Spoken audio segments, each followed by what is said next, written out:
안녕하세요. 김어준입니다. 정부의 탈원전 정책 결정은 공론화위원회를 거칩니다. 2만 명에게 3차례 전화 설문을 하고 시민 참여단도 두어 2박 3일간의 학습, 토론을 거친 후 역시 찬반 설문을 하게 됩니다. 정부 정책을 놓고 이런 전례 없는 실험을 하는 이유는 국가 에너지 정책이 근본적으로 바뀔 수 있기 때문이죠. 이 과정에서 많은 논점이 등장하겠죠. 특히 비용 문제가 가장 먼저 많이 다뤄질 겁니다.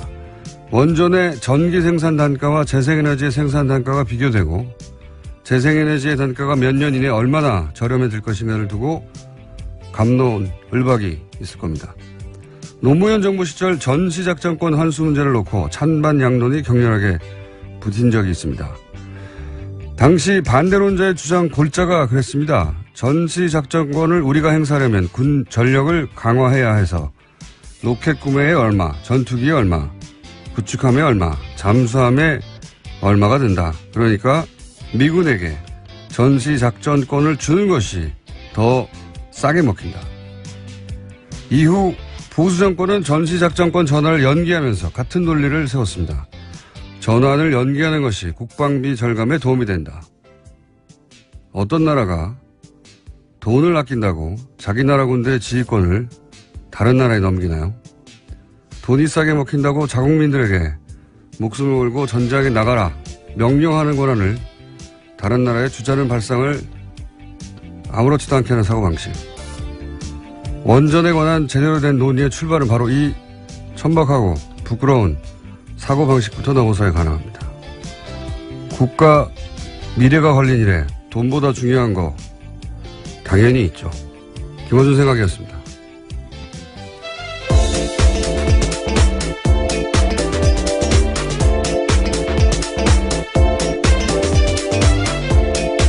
시사인의 김은지입니다. 목소리가 월요일 목소리가 아닌데요? 어떤 의미신가요? 목소리가 맑아요. 아, 네. 맑다니 감사합니다. 네. 그래도 크게 맑지는 않습니다. 네, 동의합니다. 자, 시사인의 네? 김은지 기자 했나요? 네, 했습니다. 제가 맑지가 않습니다. 정신이. 자, 첫 번째 뉴스는요?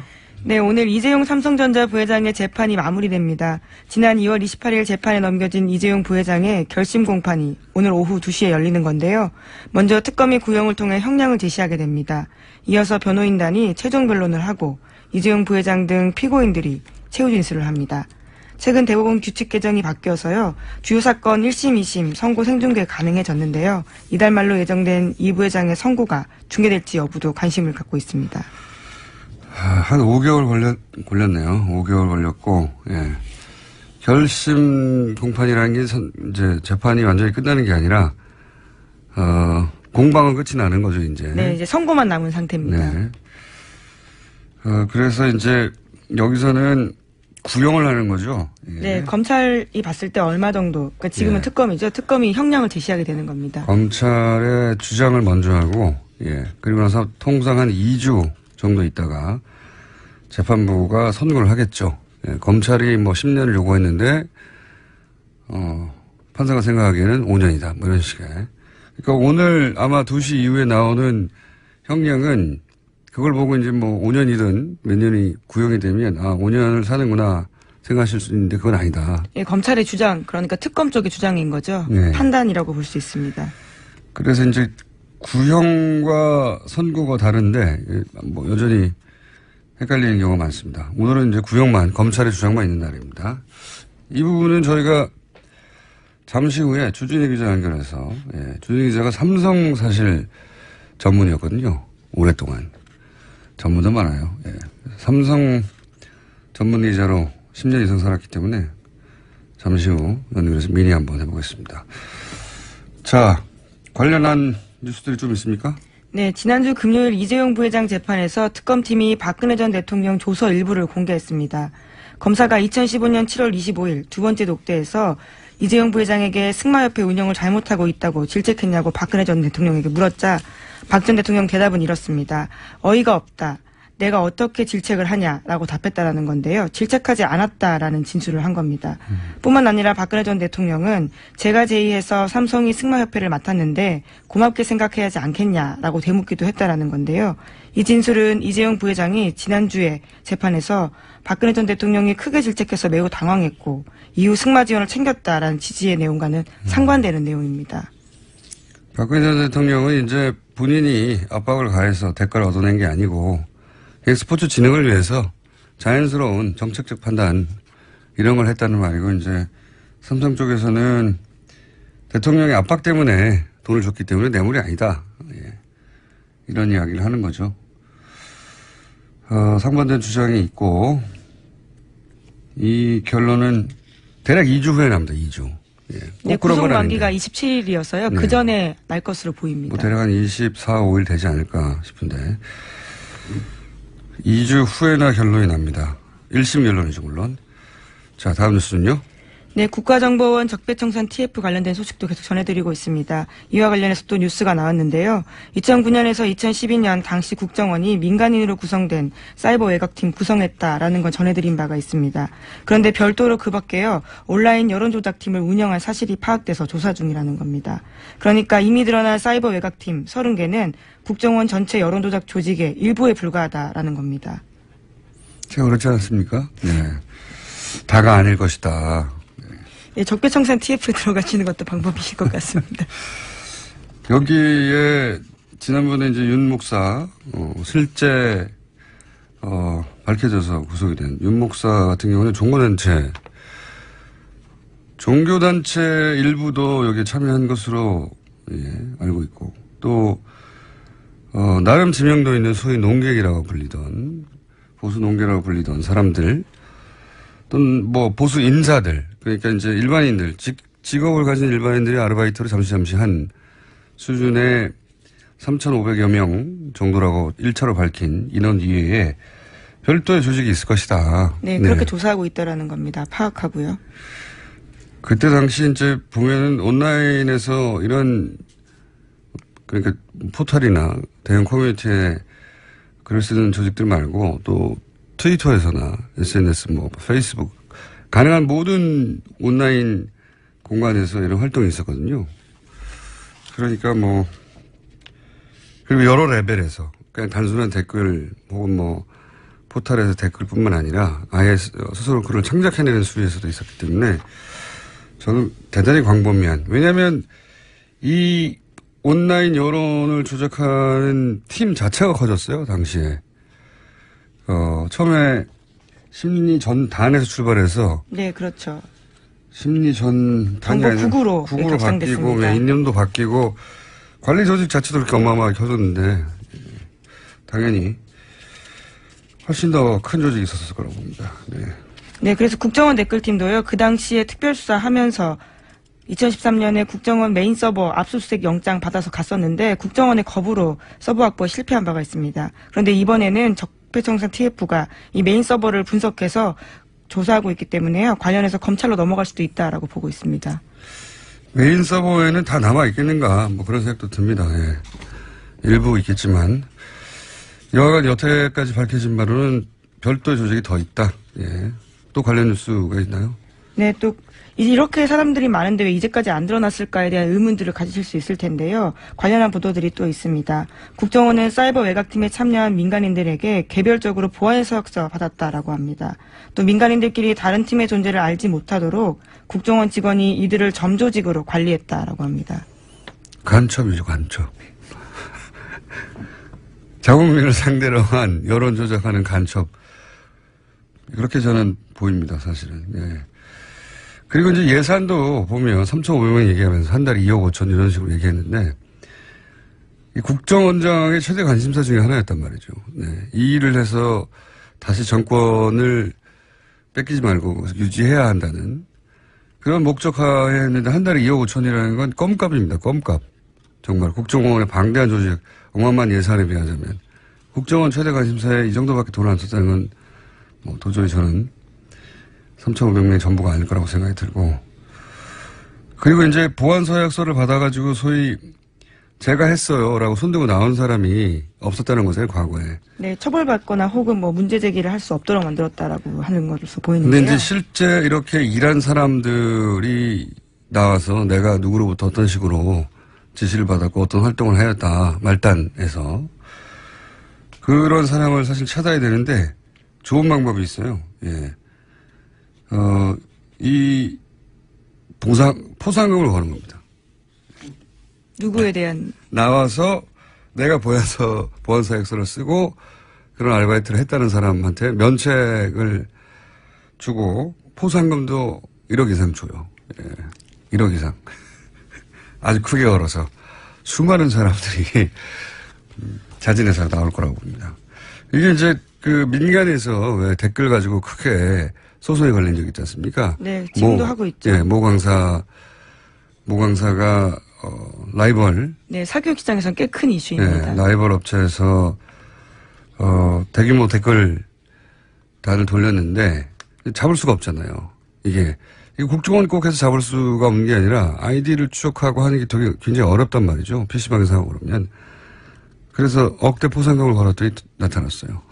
그래서 가지고 있는 모든 정보를 그런 일이 있거든요. 네. 여기서는 여기 역시 가능하다고 봅니다.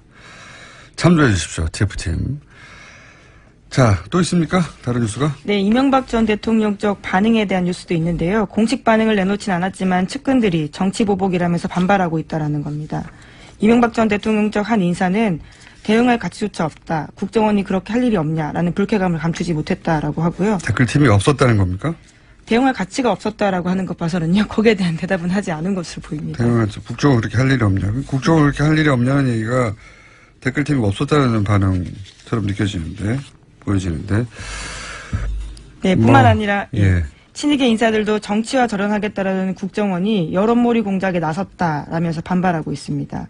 그러면서 끊임없이 과거 정부의 일을 들춰내는 것이야말로 적폐의 악순환이다. 이렇게 목소리를 높이고 있다고 합니다. 네. 목소리를 높이시죠. 네. 떨고 있겠죠. 자, 이런 반응은 나올 수 있는데 반응의 설득력을 갖기는 어려울 것 같습니다. 자, 다음 뉴스는요? 네, 어제 유엔 안전보장이사의 긴급회의가 열렸습니다. 유엔이 북한에 대한 강도 높은 제재안을 다시 내놓은 건데요. 북한의 주력 수출품인 석탄과 철, 철광석 등 주요 광물과 수산물의 수출이 전면 금지됐습니다. 또 북한의 연간 수출액의 3분의 1에 해당하는 자금 차단 효과가 있을 것으로 보이는데요. 다만 애초 예상됐던 대북 원유 수출 금지 조항은 중국과 러시아의 반대로 빠졌습니다. 원유 수출 금지까지 해버리면 사실 북한을 완전히 고립해서 붕괴시키겠다는 거죠. 북한 붕괴는 중국과 러시아가 원하지 않습니다. 네. 기본적으로. 어마어마한 난민이 1,000만 명 단위로 발생할 수도 있고 그리고 그 지역에서의 권력 공백, 권력 공백이 불안정해지면 국지전도 있을 수 있고 미국이야 저 멀리 떨어져 있는 태평양 건너 땅이지만 중국, 러시아는 다 연결돼 있잖아요. 예. 게다가 이제 한반도에서의 미국의 영향력이 더 확대되고 한반도를 미국의 영향력 아래에 다 들어가게 하는 걸 원치 않죠. 중국, 러시아는. 그래서 뭐 북한에 대해서 원유 수출까지 금지하는 건 앞으로도 없을 것 같습니다. 네. 자, 여기까지 하고요. 또 민의가 있기 때문에 한두 개 정도만 할게요. 네. 네, 국민의당 당대표 출마 선언한 당권주자 3명이요. 어제 잇따라 기자회견 열었습니다. 안철수 전 대표의 출마 정당성 여부를 놓고 설전을 벌인 건데요. 먼저 안철수 전 대표는 이렇게 말했습니다. 심장이 정지돼 쓰러진 환자는 전기 충격을 줘야 살아난다. 당이 들썩들썩하고 있는데 다시 살아나는 계기가 될 것이다. 라고 이야기했습니다. 또 독배를 마시는 심정으로 출마했다면서 자신은 당과 운명을 같이 하겠다라고도 밝혔는데요. 이에 대해서 천정배 전 대표와 정동영 의원이 비판했습니다. 천정배 전 대표 같은 경우에는요. 누울 자리를 구분하지 못하는 몰상식한, 몰염치한 출마다라고 비판을 했습니다. 뿐만 아니라 대선에서 패배한 후보가 다시 들어간다는 것은 구태 중의 구태다라는 이야기도 했습니다. 정동영 의원 같은 경우에는 지난 1년 6개월간 사당하의 그늘에서 지지율 성적표가 5%가 되었다면서 이런 지도력으로 1, 2년 더 당을 이끈다고 하는 것은 소멸로 간다. 이렇게 비판했습니다. 당대표 자리를 놓고 이제 다투는 분들이니까, 예, 이런 반응들이 격하게 오가는 거죠. 예. 전기 충격을 줘야 살아난다. 본인이 전기인 거죠. 뭐 지금의 비유로 보면 그렇습니다. 예. 본인이 전기 장어 정도 되는. 네, 환자는 지금 국민의당을 뜻하는 거고요. 예. 전기맨 선언이네요. 예. 안철수 전 대표 정치인이 다 됐어요. 예. 원래 이제 제가 오랫동안 만나본 정치인들이 다른 직업군과 가장 큰 결정적인 차이점이 뭐냐면 어떤 불리한 상황도 자기 합리화를 한다는 거거든요. 예. 그게 안 되면 정치를 못 해요. 사실은. 굉장히 특별한 정신세계를 가진 분인데 태양이 자기를 중심으로 도는 거거든요. 안철수 대표의 출마는 국민의당 태양은 나를 중심으로 둔다는 선언이죠. 예. 전기맨으로서. 여기까지 하고, 왜냐하면 저희가 또 이상돈 의원을 연결할 거기 때문에. 자, 민의로 준비한 주진우 기자. 아까 얘기한 삼성 관련해서 연결해 보시죠. 삼성 이재용 부회장 5개월간 재판이 오늘 2시에 결심 공판을 끝으로 이제 마무리가 되는 거죠. 삼성과 특검, 네, 오랫동안 취해온 주진우 기자 연결해서 이재용 부회장의 뇌물공여 재판 요약해서 좀 짚어보겠습니다. 주진우 기자. 안녕하십니까. 네. 어색한 주진우 기자 연결됐습니다. 자. 네. 구속만기가 8월 27일이고, 통상 2주 후에 선고가 나오니까 대략 24, 25 선고가 되겠죠? 네. 제가 이제 물어보고 싶은 건 오랜 시간 삼성을 취재해왔는데, 삼성 취재원도 꽤 있는 걸 알아요. 이번 재판 관련해서 삼성이 크게 중간에 당황하거나 한 적이 있습니까? 그런 순간들? 문영표 전 장관이 그 실형을 받았을 때 놀랐고요. 그리고 청와대에서 캐비넷에서 문건이 나왔을 때 놀랐습니다. 근데 가장 크게 놀란 것은 정유라가 법정에 나와서 이재용 부회장에 반하는 진술을 했을 때였습니다. 그때 삼성 측과 그리고 최순실 측에서 불출석 사유서를 내고 그리고 막으려고 사람을 동원하기도 했었거든요. 그런데 정유라가 등장했을 때 삼성은 패닉이었습니다. 지난번 인터뷰 때 이제 정유라 얘기 나와서 하는 얘기인데 마지막 질문 중에 하나가 돈 문제하고 관련이 있냐고 했을 때 돈 문제와 관련이 있다고 해도 크게 이상할 것이 없다 이렇게 얘기를 했었는데 혹시 이후에 정유라가 왜 그때 나왔냐 혹은 뭐 돈 문제와 관련이 있느냐 없느냐 밝혀진 게 추가적으로 있습니까? 지금 최순실과 정유라가 연락을 끊고 있어요. 그리고 다른 관계도 이어지지 않고 있습니다. 그래서 지금 최순실, 정유라 그리고 장시호까지 모두 마유회를 가고 있다고 봐도 되는데요. 각자의 이익에 따라서 움직입니다. 그러니까 경제적 이유가 가장 클 거라고 봐도 뭐 무방한데요. 지금 돈 문제나 그런 문제가 지금 상태에서는 별 문제가 없이 그냥 수면 아래로 가라앉았는데 언제든 다시 떠오를 겁니다. 그 문제로. 특검 가서 정유라 씨가 돈 문제가 있다 이런 걸 밝힌 건 없습니까? 비슷한 얘기를 하긴 했으나 그게 뭐 핵심 쟁점은 아니었습니다. 특검에 가서 돈 문제가 뭔가 있긴 있다는 말을 하긴 했다. 예. 네. 가족 간에. 그리고 이 뇌물죄 특히 재벌이 연루된 뇌물죄 경우는 결정적 증거가 과거에도 안 나왔기 때문에 결국 포괄적 뇌물 수수라고 하는 법리가 나왔어요. 예. 이 재판 기간 중에 이재용 부회장의 불리한 진술 증거가 추가 나오는데 한번 정리를 해보자면 문영표 시형 나온 게 있고요. 네. 그리고 김종 전 차관의 진술도 있었죠. 대표적 진술이 뭐가 있었죠? 김종 차관이 이런 진술을 했습니다.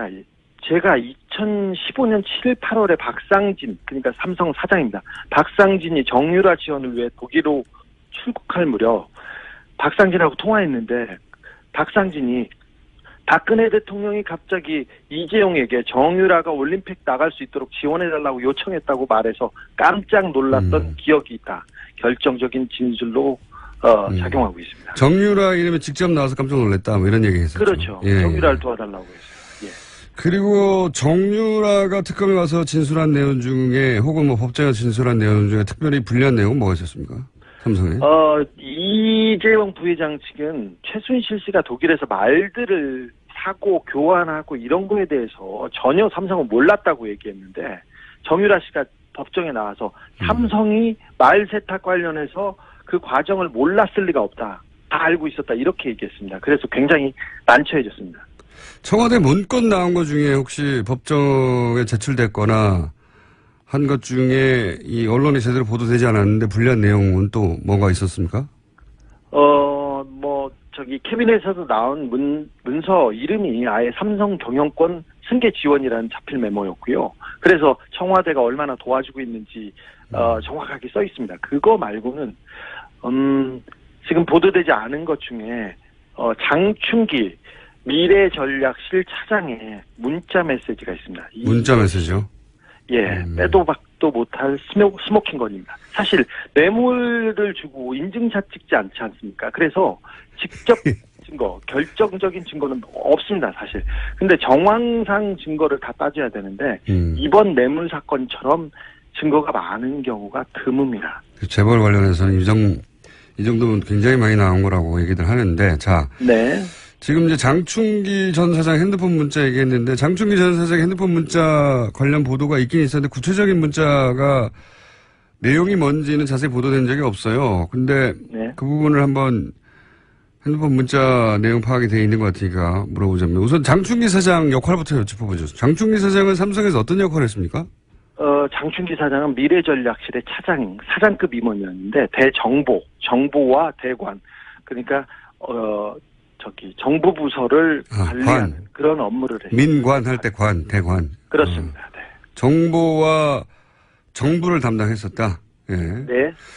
자, 그러면 이 장충기 사장 핸드폰에서 아마 특검 수사 과정에서 밝혀진 것 같은데, 장충기 사장 핸드폰에서 나온 문자들이 어떤 게 있습니까? 좀 구체적으로 짚어보자면? 이재용 부회장과 박근혜 대통령의 독대 관련된 내용이 있는데, 청와대 내부자가 이렇게 문자를 보냅니다. 청와대 내부자 누굽니까? 지금 지금 그 내부자는 밝혀지지 않았는데, 비서실 혹은 민정실의 최고위급 인사로 생각됩니다. 이렇게 문자를 보냅니다. 장 선배님, 불쑥 죄송합니다. 오늘 11시 BH 회동 관련해 참고하세요. 그렇게 해서 문자를 쭉 보냅니다. 그리고 다른 분이 아무래도 지금 VIP가 가장 중요한 게 노동개혁이니까 그에 대한 협조를 밝히면 좋아할 것 같습니다. 이렇게 얘기를 하고 대통령 휴가에 대해서 얘기합니다. 사실 2015년 7월 25일에 그 대통령한테 보고된 삼성 말씀 자료가 있는데 그 내용에 이 문자가 다 포함되어 있습니다. 그러니까 이 코치대로 얘기했다고 할 수도 있죠. 그리고 지금 얘기한 거는 청와대 내부의 고위 관계자가 삼성의 장충기 사장한테 대통령 독대를 할 때 요런 점들을 참고해라. 네. 라고 문자를 미리 보내서 코치를 했다는 거죠. 네. 그렇죠. 청와대가. 정확하게 그대로 그래서 그 독대 때 그 내용이 다뤄졌습니다. 그러니까 이 얘기를 할 수 있는 사람들이 몇 명 없는데 민정수석실 고위층 아니면 경제수석실 고위층 아니면 비서실장 이 정도인데 누가 보냈는지는 밝혀지지 않았습니다. 그리고 청와대 내에서 간 문자고 이것은. 예. 네. 그리고 국정원 기조실장. 사실 기조실장은 국정원의 내부 살림을 하고 인사를 총괄하는 2인자라고 볼 수 있는 그런 사람인데 이분이 계속해서 장충기 그러니까 삼성의 정보 보고를 해왔습니다. 어떤 문자를 했습니까? 엘리엇이라는 그 회사가 나와서 삼성의 합병에 걸림돌이 됐을 때 이렇게 보냅니다. 이현수입니다. 엘리엇은 1977년에 어디에서 시작됐고 자산이 어느 정도 됩니다. 그래서 한국은행 홍콩에서 관리하고 있는 내부 상황은 철저하게 통제돼 있는데 제가 더 알아보고 자세한 것은 나중에 보고하겠습니다. 이런 문자를 보냅니다. 또 이런 문자도 보냅니다. 복 많이 받으셨습니까? 지난해에는 사장님의 회사의 지원으로 우리나라가 안정되었지 않았나 생각합니다. 감사드립니다. 또한 자료는 아주 유용하게 활용되고 있습니다. 이 또한 감사합니다. 올해도 변함없이 이렇게 하면서 이현수 배상 이렇게 올립니다. 그러니까 정보 보고를 받고 있고 국정으로부터 국정기조실장이 삼성 사장 미전실 사장에게 정보 보고를 했다는 거죠. 네. 정보 보고를 했고 또 정보를 받아서 그 국정원에서 활용하고 있다는 게 보입니다. 그리고 대법관에 가겠다는 한 후보자가 장 차장한테 이런 문자를 보내기도 합니다. 하창우 대한변협회장이 거품을 누르고 저를 비토하여 2시간 경론을 벌이다가 저와 진보 측 변호사를 패키지로 낙마시키는 걸로 봉합된다고 합니다. 그러면서 자기 상황을 계속해서 보고하는데 대법관이 되려는 사람이 삼성의 눈치를 보고 있는 게 적나라하게 나옵니다. 그러니까 대법관 되려는 사람이 미전실 사장한테 자신의 인사와 관련해가지고 여러 가지 청탁 문자를 보냈다? 네, 그렇습니다. 검찰 예. 그리고 예상치 못하는 거네. 예. 사실 삼성이 검찰 고위직과 법관 고위직 인사를 한다고 알려져 있습니다. 그런데 그런 모습이 그런 상황이 적나라하게 나옵니다. 하나만 더 보겠습니다. 임채진 전 검찰총장 기억하시죠? 예. 네, 이분이 이렇게 문자를 보냅니다. 임채진이네. 그동안 건강하게 잘 지내셨는가? 이번 토요일 미팅 계획대로 예정됐지? 그러면서 자기 사위 날더러 꼭 좀 갈 수 있도록 자네에게 부탁해달라고 하네 그려. 그러면서 인사청탁을 합니다. 뭐라고요? 어디를 갈 수 있게 꼭 부탁한다고요? 인도의 한 자리를 원합니다. 해외 근무를 원할 때 원래 원하는데 자기 사회에 인사청탁을 하는데 사위가 어디서 근무했는데요? 삼성에서 근무합니다. 아하. 삼성에서 근무합니다. 그리고 인사청탁을 하거나 청탁을 하는 게 이런 검찰 관에 있는 사람뿐만 아니라 매경도 이렇게 청탁을 하고 보고도 하는데 매경이요? 언론사요? 예. 네, 언론사 간부 매경의 간부가 이렇게 문자를 보냅니다. 존경하시는 실 차장님, 어제 감사했습니다. 면세점 관련해서는 땡땡땡과 상의해서 보고 매경이 어떻게 해야 삼성의 면세점 사업을 도와줄 수 있을지를 구체적으로 알려주셨으면 좋겠다고 합니다. 김땡땡 올림 매경의 고위 간부입니다. 매경의 고위 간부가 삼성에게 삼성을 위해서 어떻게 기사를 써야 할지를 알려달라고 삼성 미전실 사장한테 문자를 보냈다는 거죠? 네, 그렇습니다. 최근에 대단하네요. 삼성 관련 재판에서 경제신문들 있지 않습니까? 머니투데이를 필두로 경제신문들이 다 나서서 재판이 불안하다. 이거 증거도 없다. 그러면서 계속해서 호도를 하고 여론 조성을 합니다. 예. 그걸 가지고 계속해서 법원을 압박하고 있는데 이게 다 이런 네트워크 때문에 그렇습니다. 그렇다고 추정됩니다. 예. 네네. 청와대에서 장충기 사장한테 민정수석실, 비서실장 모든 인사를 관여하는데 내부에서 그 인사 정보를 계속해서 보고하고 있었습니다. 삼성이 이 정도입니다. 그러면 삼성에서 이제 최순실의 존재를 몰랐다고 이제 주장하고 있지 않습니까? 그 영향력을 처음에 몰랐다가 나중에 알았다. 하는데 이 정도 영향력, 정보력이면 이 주장은 말이 안 되지 않나요? 몰랐다고 하는 건 말이 안 되죠. 사실 한화 김승현 회장의 아들이 특검에 나왔었죠. 그때 폭행 사건으로 구속되어 있었어요. 근데 김승현 회장의 아들은 승마 선수였고 정유라와 함께 금메달을 따기도 했죠. 아시안 게임에서. 그 사람이 아들이 특검에 불려와가지고 초밥이 먹고 싶다고 해서 초밥을 한 개 사줬습니다. 그러니까 그걸 먹고 최순실이 실세라는 것은 당시에 말똥 치우는 파키스탄 노동자들도 다 한다 이런 얘기도 했어요. 그러니까 말 타는 사람은 삼성을 몰랐을 수도 없죠. 그랬는데 미전실이 우리나라 정보를 파악해서 주물럭주물럭합니다.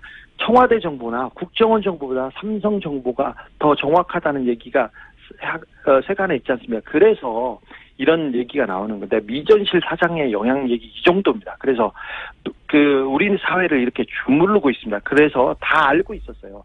사실 그리고 독일 프랑크푸르트에 삼성 유럽 본부가 있는데 거기에 있는 삼성 양혜경 사장이라는 분이 최순실의 뒤를 오래전부터 봐줬다고 여러 차례 증언이 나오고 있습니다. 그래서 삼성이 먼저 최순실의 존재를 알고 승마협회를 접수해서 이 최순실 뒤를 지원해야 된다. 최순실을 독점해야 된다. 하면서 먼저 움직였다고 보는 게 지금 상황에서는 훨씬 더 자연스럽다고 봅니다. 최순실을 독점해야 한다. 예. 혹시 이 특검은 이제 이런 문자나 지금 뭐 공개한 문자 몇 개 있지만 공개하지 않은 문자나 또는 여러 가지 정보가 더 많이 있을 텐데 특검이 수사를 하고 나서 이 삼성과 이재용 부회장에 대해서 뭐라고 표현합니까? 지금 뭐 최순실을 독점한다고 이야기하길래 내가 묻는 건데 네네. 특검을 법적인 걸 묻는 게 아니라 수사를 하면서 받은 인상 뭐 이런 게 있을 거 아닙니까? 네. 특검 검사들하고 특별히 최순실과 정유라를 취재했던 검사들 사이에 이런 얘기가 있어요. 특검 초기에는 박근혜가 대통령인 줄 알았는데 최순실이 대통령이었다 이렇게 생각했다. 그런데 막판에 삼성 수사를 해봤더니 우리나라의 대통령은 이재용이었고 장충기가 비서실장이었다 이렇게 얘기합니다. 그런 정도로 비유한다. 네. 삼성 뇌물 공여 사건에 관해서는 그렇다는 얘기죠. 네네 그렇습니다. 그러니까 삼성이 국가 권력과 대등하게 딜을 했다 이렇게 파악하나 보죠? 그렇죠. 사실상 삼성이 국가를 지배하고 있었고요. 우리 전체 사회를 주물렀다. 청와대도 국정원도 삼성 아래에 있었고 아래에 있거나 대등했고 그다음에 검찰과 법원에서 삼성한테 인사청탁을 합니다. 그냥 언론은 그냥 애완견 수준이었고요. 그걸 보면 우리나라가 삼성공화국이었구나. 알겠습니다. 네. 생각했다고. 삼성을 오래 취재하다 보니 인터뷰하면 점점 감정이 올라오는 것 같은데. 마지막 질문인데. 아니라 삼성을 제가 좀 정확하게 알고 있어요. 다른 사람에 비해. 특검. 알잖아요. 마지막 질문인데 특검이 몇 년 구형할 것 같아요? 네 얘기를 한번 해보세요. 오늘 구형할 것 같은데 어제 밤까지도 경론을 벌이면서 회의를 했습니다. 사실 이재용 부회장한테 적용된 혐의 중에 가장 핵심은 뇌물공여인데 뇌물공여는 법정형이 5년형 이하예요. 그러니까 큰 범죄는 아닙니다. 이재용 부회장이 다른 죄보다 말이죠. 그런데 가장 무거운 것은 재산을 국외로 도피한 혐의인데 50억 이상을 도피했으면 10년 이상 징역이 나와야 됩니다. 무기징역까지 선고할 수 있고요. 그다음에 횡령죄도 지금 가볍지 않은데 50억 이상이기 때문에 무기 또는 5년 이상의 징역이 나와야 됩니다. 이 밖에 이재용 부회장이 국회에서 위증했죠. 1년 이상 징역입니다. 이걸 따져보면 세게 때리면 17년, 20년을 때릴 수 있고 약하다 하면 10년 정도 때릴 수 있는데 삼성을 지금까지 약하게 때려왔던 검찰의 관행을 전임자들을 어느 정도 고려해야 하기 때문에 저는 15년 예상합니다. 12년에서 15년 구형할 거라고. 알겠습니다. 2시 이후에 밝혀지겠죠. 오늘 여기까지 하겠습니다. 네. 감사합니다. 지금까지 시사인의 주진우 기자였습니다. 자, 김은지 기자도 안녕. 네, 저희 장충기 전 사장 문자는 이번 주 발행되는 시사인에서 확인할 수 있습니다. 더 자세하게요. 뉴스공장에 다 얘기했기 때문에 안 사볼 거예요. 훨씬 더 자세합니다. 네, 감사합니다. 예. 안철수 전 대표의 당대표 출마 선언에 대한 국민의당 내부 반응 이상돈 의원 통해 들어보겠습니다. 국민의당 이상돈 의원 전화 연결되어 있습니다. 안녕하세요. 네, 안녕하십니까? 네, 여러 차례 저희가 인터뷰 요청드렸는데 오늘 해서 연결이 됐습니다. 네, 그렇습니다. 네. 다음에는 꼭 스튜디오에 한번 나와주시고요. 반갑습니다.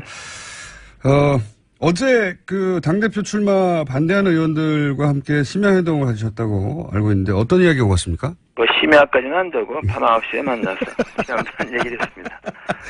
이미 보도에 나온 그대로입니다. 그대로고 안철수 전 대표가 당대표에 나와서는 안 된다. 하는 데에서 의견을 모았죠. 무엇보다 그 원인은 뭐냐. 이번 전당대회는 임시 전당대회다 말이죠. 박지원 의원이 대표직을 내놨죠. 대선 패배 책임을 지고 그래서 하는 것인데 대선 패배에 대한 책임을 볼 것 같으면 박지원 전 대표보다 10배, 100배나 많은 안철수 전 대표가 대표직 나오겠다는 것은 이건 어불성설이다. 그런 데 대해서 의견 일치를 모았습니다. 네. 지금 출마를 반대하시는 의원들이 당내에 몇 분이나 됩니까? 당직자들은 의견 표명, 공개적인 표명은 이제 삼가하게 있지만은 포함은 절반을 훌쩍 넘는다고 보고 있습니다. 당 전체를 보자면 절반을 넘는다. 의원들 중에 거꾸로 그러면 출마를 찬성하시는 분도 있습니까? 적극적으로 그 지지를 처음부터 말했던 의원은 사실 이원주 의원 한 사람뿐이었고 또 이제 자신이 생각하기에 안철수 전 대표 때문에 국회의원이 됐다고 생각하는 몇 사람들은 그래도 도와되지 않느냐 이렇게 보고 있는데 저는 참 그런 거 우습다고 봅니다. 국회의원이 되면은 그 헌법기관인데 그 자기가 독자적인 판단을 해야지. 뭐 나는 안 대표 때문에 국회의원 됐으니까 뭐 뭐라도 도와야 된다. 그건 우습다고 생각합니다. 이게 이제 80년대 외국 사례이긴 한데 선거 낙선의 충격이 가족 중 일원이 사망했을 때 충격이 범간다 이런 연구가 있거든요. 그러니까 낙선 충격이 대단하다는 건데 저는 이제 이 전체 최근의 상황 중에 가장 이상한 대목이 안철수 전 대표는 그런 충격이 거의 없는 것처럼 보이거든요. 의원님이 보시기에 어떻습니까? 네, 충격이 거의 없죠. 거의 없는 게 아주 없죠. 대선 끝나고 나서 뭐 하루 이틀 후에 자기가 다음에 대통령 선거 나오면 50% 넘는 득표를 된다고 그러지 않았습니까? 네, 그런 말 했죠. 네, 그 정상적이 아니라는 걸 보여주는 거죠. 이런 말, 노사모 같은 조직이 없어 패배했다거나, 뭐, 결선 투표제가 도입됐더라면 이번에 본인이 1위 했을 수도 있다, 이런 발언도 했어요. 그러니까, 본인 대선 패배의 원인을 본인이 아니라 다른 데서 찾는 걸 보니까, 대선의 패배를 있는 그대로 받아들이지 못하고 있는 걸까요? 그게 이제, 어떤 언론이 쓴 대로 인지 부조화다, 이렇게 얘기를 하는데, 좀 상식에 벗어난 거죠. 그래도 안철수 전 대표가 국민들한테 좀, 남아있는 좋은 이미지가 뭐 깨끗한 정치를 상징한다든가 뭐 겸손함 이런 게 있었는데 그런 건 다 없어졌고 남아있는 것은 인지 부조와 터무니없는 나르시즘 뭐 이런 거밖에 남아있지 않는 것 같습니다. 불행한 일입니다. 안철수 전 대표가 이제 출마 명부로 내세운 것 중에 하나가 109명의 원외위원장들의 강력한 요구가 있었다. 근데 이제 여기도 잡음이 좀 있어요. 본인은 당대표 출마 지지 선언을 해서 서명한 게 아니다. 이런 위원장들도 있는데 이 사태 파악이 됐나요? 전후 사정이? 네, 아직은 뭐 정확히 파악은 안 돼 있으면 저는 뭐 대충 심증이 있죠. 그 얘기가 좀 공론화된 게 제가 그 인터뷰에서 얘기해서 이제 드러났죠. 네, 저는 그 뭐 지난번 총선이나 이런 그 거간에 좀 지방에 그 원외위원장 사정을 뭐 굉장히 많이 아는 사람이죠. 100명씩 나올 수가 없습니다. 그리고 저도 뭐 확실하지만 대충 뭐 심증 가는 부분이 있죠. 그리고 어떻게 심증이 가십니까? 왜? 대표가 뭐 이제 그거는 허수다. 뭐 이렇게 좀 공개적으로 반박을 했죠. 네. 심증이 가신다는 거는 그러니까 서명을 하긴 했는데 당대표 출마하라고 서명한 게 아니라는 겁니까? 아니면 서명까지 한 건 아니고 뭐 동의를 했다고 그러는데 그 동의도 정확한 것 같지 않고 그 109명의 명단을 발표해야 되지 않습니까? 못하고 있지 않습니까? 그리고 109명의 숫자가 나올 수가 없습니다. 숫자도 과장이고 명단도 없다. 그러니까 뭐 그 제보 조작 사건이 재판이죠. 그 정도까지 보시는 거군요. 그러니까 109명이나 숫자도 불려졌고 서명도 없었고 명단도 없다. 명단을 발표하지 못하게 했지 않습니까? 뭐 정치하는 사람이 자기 이름을 들었냐고 의견을 내죠. 네. 그렇죠. 원외위원장 3명 정도. 네, 원외위원장도 정치인 아닙니까? 네. 그렇죠. 국회의원이 되려고 하는 분들인데요. 그렇죠. 동교동계는 어떻습니까? 처음에 탈당하겠다고 했다가 잘못은 안철수 전 대표가 했으니 자신들이 탈당할 게 아니라 출당시키겠다 이런 발언이 보도됐었는데 이게 출당이 가능한 겁니까? 당구상? 당원 당에서는 출당은 어렵다고 봐야죠. 그 상징적인 그런 의지를 표명한 거다. 상징성이 있다는 것이죠. 그 정도로 격앙돼 있다. 무엇보다도 이번 대세의 패배를 국민의당이 호남당이기 때문에 패배했다. 뭐 이런 얘기가 나오고 있지 않습니까요? 제가 보기에는 안철수 전 대표가 그나마 대통령 선거 나가게 된 것은 그 박지원 전 대표 때문이죠. 1년 동안 박지원 전 대표가 안 대표를 전폭적으로 밀어서 대선까지 간 거 아닙니까? 이건 어떻습니까? 지금 이제 물론 이것도 다 분석인데 언론들이 잘 이해가 안 가니까 이런저런 분석을 내놓습니다. 그러니까 당을 이제 호남 의원들이 다 장악을 해버리면 본인의 안철수 전 대표 본인의 입지가 사라질 것 같아서 그래서 출마했다 이런 분석이 있는데요. 뭐 그런 해석도 가능하다고 보는데요. 사실은 뭐 안철수 전 대표의 입지가 지금 뭐 앞으로 있겠습니까? 솔직히 말씀드려서 이제 뭐 지난번 대선 토론 때 이미 다 드러났지 않습니까? 이미 저는 그렇게 봅니다. 네. 굉장히 야박하게 평가하시는군요. 그럼 이런 표현들은 어떻습니까? 극중주의라든가, 뭐 전기 충격에 의해서 당이 지금 주목을 다시 받고 있다든가, 또 뭐 안중근 의사를 비한다든가. 아니, 그거 좀 뭐 표현 같은 거, 예. 뭐 이렇게 신경 쓸 필요가 없습니다. 뭐 좀 심하게 말하면은 혹시 뭐 영어 단어에 뭐 불시시라는 영어 단어 있지 않습니까요? 그 정도밖에 안 되는 거고, 그게 뭐 비중을 둘 필요가 없습니다. 말이 안 되는 얘기죠. 네. 굉장히 화가 나신 것 같은데. 그러면 진짜 이유는 뭘까요? 이제 국민의당 소멸 때문에 나왔다. 뭐 호남 의원들에 대한 당 장악을 우려했기 때문이다. 지방선거에서 공천권을 쓰려고 한다. 뭐 등등 이제 이해가 안 가니까 여러 언론이 여러 방식으로 이유를 분석하고 있는데 의원님이 보시기에는 진짜 이유가 뭐라고 보십니까? 그냥 진짜 이유는 이해가 안 되는 거죠. 그 어떤 언론이 뭐 이른바 인지 부조화증에 빠졌다. 뭐 그게 정확한 분석이라고 봐야 되는 거죠. 뭐 그거 외에는 답이 없습니다. 대통령 선거 끝나고 나서 그 다음 날 내가 다음에 나가면 50% 넘어도 된다고 말하는 사람은 그 이해가 됩니까? 그 이해 안 됩니다. 제가 대통령 선거 지난번 끝나고 2012년 그해 가을에 문재인 대통령이 저하고 한 2번 저녁을 초대한 적이 있는데 제가 느끼기에 그 10월 달인데도 불구하고 문재인 대통령은 그 당시 대선 후유증에 아직 그 굉장히 가위 눌린 같은 상태에 있는 걸 제가 느꼈어요. 그게 정상입니다. 그렇죠. 그런 과정을 거쳐야 다음에 정치적으로 재개하는 거죠. 그렇긴 한데 보통 뭐 통상 큰 선거에서 지고 나면 뭐 지지자들은 울고 당사자들은 미안해하고 그러면서 한 1, 2년 정치활동하지 않다가 네, 스스로 그게 정상이죠. 네, 패배 원인을 곱씹고 뭐 그런 게 통상인데 대선 직후부터 노사모 조직을 찾고 그런 게 이상하긴 했습니다만 그게 쭉 이어지는 것 같기도 합니다. 지금 상황에서 그런데 출마는 말릴 수 없을 것 같은데 출마하게 되면 결국 그래도 안철수 전 대표가 직전에 대선 후보였고 하니까 당선될 가능성이 높지 않겠습니까? 아니, 그거는 일단에 그 정동영 의원과 천정배 의원의 거취를 봐야 된다고 봅니다. 참고 삼아서 저는 뭐 정동영 의원이나 그 천정배 의원이 당대표 되는 거를 뭐 반대하는 것도 아니지만 지지하는 것도 아닙니다.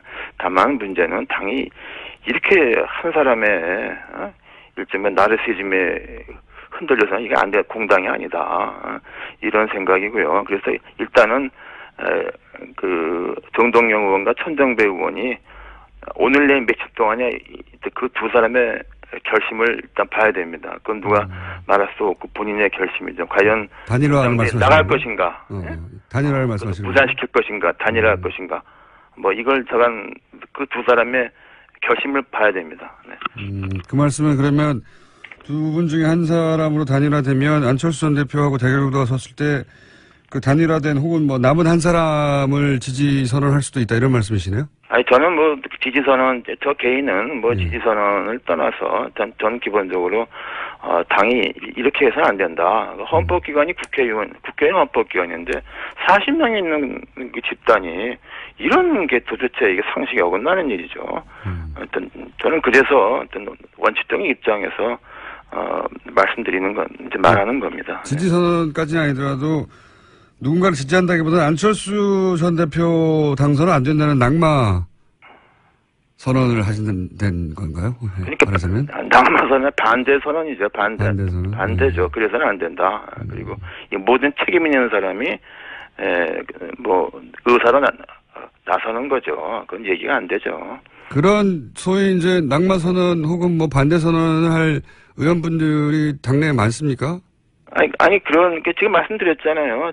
거기 인식을 같이 하고 있는 분이 절반 이상이 된다. 절반 이상입니다. 다만 이제 지금 주요 당직을 맡고 있기 때문에 공개적인 말은 삼가고 있는 것이죠. 네. 의원님이 직접 출마하시는 건 어떻습니까? 글쎄요, 저는 뭐 그건 생각해 본 적이 없습니다. 그 뭐 도와주시겠어요? 그건 무슨 그런 제가 엄청난 말씀을 저한테 하시네요. 의원님 출마하시면 굉장히 신선할 것 같은데. 네. 글쎄요, 뭐 되게 신선할 것 같지 않은데요. 저도 뭐 오늘 여기까지 하고요. 저희가 다음에 스튜디오 직접 모시겠습니다. 오늘 말씀 감사합니다. 네, 감사합니다. 네. 지금까지 국민의당 이상돈 의원이었습니다. 파리 부동산 대책이 발표된 후 첫 번째 주말이 지났습니다. 시장 반응 어떤지 한번 알아보겠습니다. 한국공인중개사협회 고문을 역임한 송실사이버대 부동산학과 김학환 교수 전화 연결했습니다. 안녕하세요, 교수님. 네, 안녕하세요. 네. 목소리가 아주 좋으십니다. 네. 이 대책 내용이 상당히 강하다라고 하는 언론 보도들이 있는데 우선 주요 내용이 뭔지 그리고 얼마나 강력한지 한번 여쭤보겠습니다. 우선 주요 내용이 뭡니까? 우선 뭐 세제, 금융, 청약제도, 또 주택 공급, 불법행위, 단속 등을 아주 망라한 이런 이제 종합 대책이라고 볼 수 있는데요. 말씀하신 대로 그 대책 내용이 이제 상당히 강력합니다. 서울 전 지역하고 경기 과천 또 세종시를 투기 과열지구로 지정했고요. 강남 4구 등 서울 11개 구를 투기 지역으로 묶었습니다. 또 거기다가 다주택자에 대한 양도소득세하고 금융 규제를 강화했고요. 또 주택가격의 이상 과열의 진원지가 됐던 재건축은 물론이고 또 그동안의 대책에서 빠져있던 재개발 또 지방의 분양권, 오피스텔에 대해서까지 전매 제한을 하는 이런 강력한 규제 내용이라고 볼 수 있습니다. 이게 얼마나 강력한지 사실 이 업계에 있지 않으면 좀 피부에 와닿지가 않은데 좀 예를 하나만 들어봐 주십시오. 이게 얼마나 강력하다. 네네. 우선 이 대책이 나오니까요. 뭐 현장 분위기에서는 특히 중개업계 쪽에서는 이게 핵폭탄급이다. 이제 보통 이런 표현을 하고 있습니다. 그래서 대책이 적용되는 지역의 경우에는 바로 이제 뭐 급매물이 3억 원 이하로 이렇게 내린 급매물까지 이렇게 출하되는 등 아주 그 시장 분위기가 냉각되고 있고요. 또 이로 인해서 잘못하면은 거래 절벽 현상도 발생하는 게 아닌가 이렇게 우려를 하고 있습니다. 공인중개사협회에 공을 하셨으니 공인중개사들 반응을 많이 들어보셨을 것 같은데 핵폭탄이다. 그런 표현 말고 또 다른 반응은 없습니까? 뭐 지금까지 나왔던 대책 중에서 가장 그 강력한 이런 그 대책이다 이런 이제 생각이고요. 그리고 또 이제 여기에 공인중개사들 입장에서는 이제 아무래도 뭐 시장이 냉각되고 거래가 침체되면 영업에 타격을 받는 건 당연한데요. 또 하나 이제 그 대책 내용 중에 보면은 이제 부동산 불법행위 단속을 위한 특별 사법경찰 제도를 도입하겠다. 뭐 단속 행정의 실효성을 강화하겠다. 또 이제 합동 점검반을 구성해가지고 현장 점검을 좀 높이겠다. 뭐 이렇게 이제 내용이 있는데요. 이런 부분에 대해서는 마치 이게 공인중개사들이 그 투기를 조장한 세력인 양 이렇게 취급하는 것이 아닌가 하는 겁니다. 그래서 여기에 대해서도 좀 매우 불쾌하다는 이런 입장을 가지고 있습니다. 중개업자들이 그런 반응을 보인다는 건 물론 뭐 중개업자들은 먹고 사는 문제니까 본인들이 먹고 사는 문제에 타격이 오니까 이제 불만이 많을 수 있는데 그렇다면 이 정책이 제대로 된 방향으로 가는 거다 이렇게 일반인들 입장에서 보면 됩니까? 어떻습니까? 그렇습니다. 뭐 물론 이제 공인중개사들 입장하고 이제 또 정부의 또 입장하고는 이제 다를 수가 있는 거고요. 그런데 어쨌든 간에 지금 박근혜 정부에서는 그 부동산에 대한 계속적인 규제 완화로 인해 가지고 주택 가격이 이렇게 상승했고요. 또 가계대출이 증가했죠. 그래서 이제 좀 후반에는 원래 처음에 규제 완화 및 부양 쪽이었다가 이제 관리 쪽으로 좀 방향이 이렇게 전환되기는 했는데요. 그럼에도 불구하고 박 정부에서도 이제 11.3 대책을 내놨는데도 불구하고 주택 시장이 이제 계속 과열 양상을 빚었습니다. 사실은 이거 어떤 뭐 정권이 변경되는 차원에서 뭐 달리 취급할 문제가 아니고 좀 주택 시장을 안정화시켜야 된다는 측면에서는 좀 불가피한 측면이 있는 이런 대책이라고 이렇게 볼 수가 있는 거거든요. 그러면 교수님은 이 대책, 이 정책 발표로 부동산 시장이 소위 안정될까요? 안정된다는 게 이제 집값이 좀 잡히고, 그렇죠?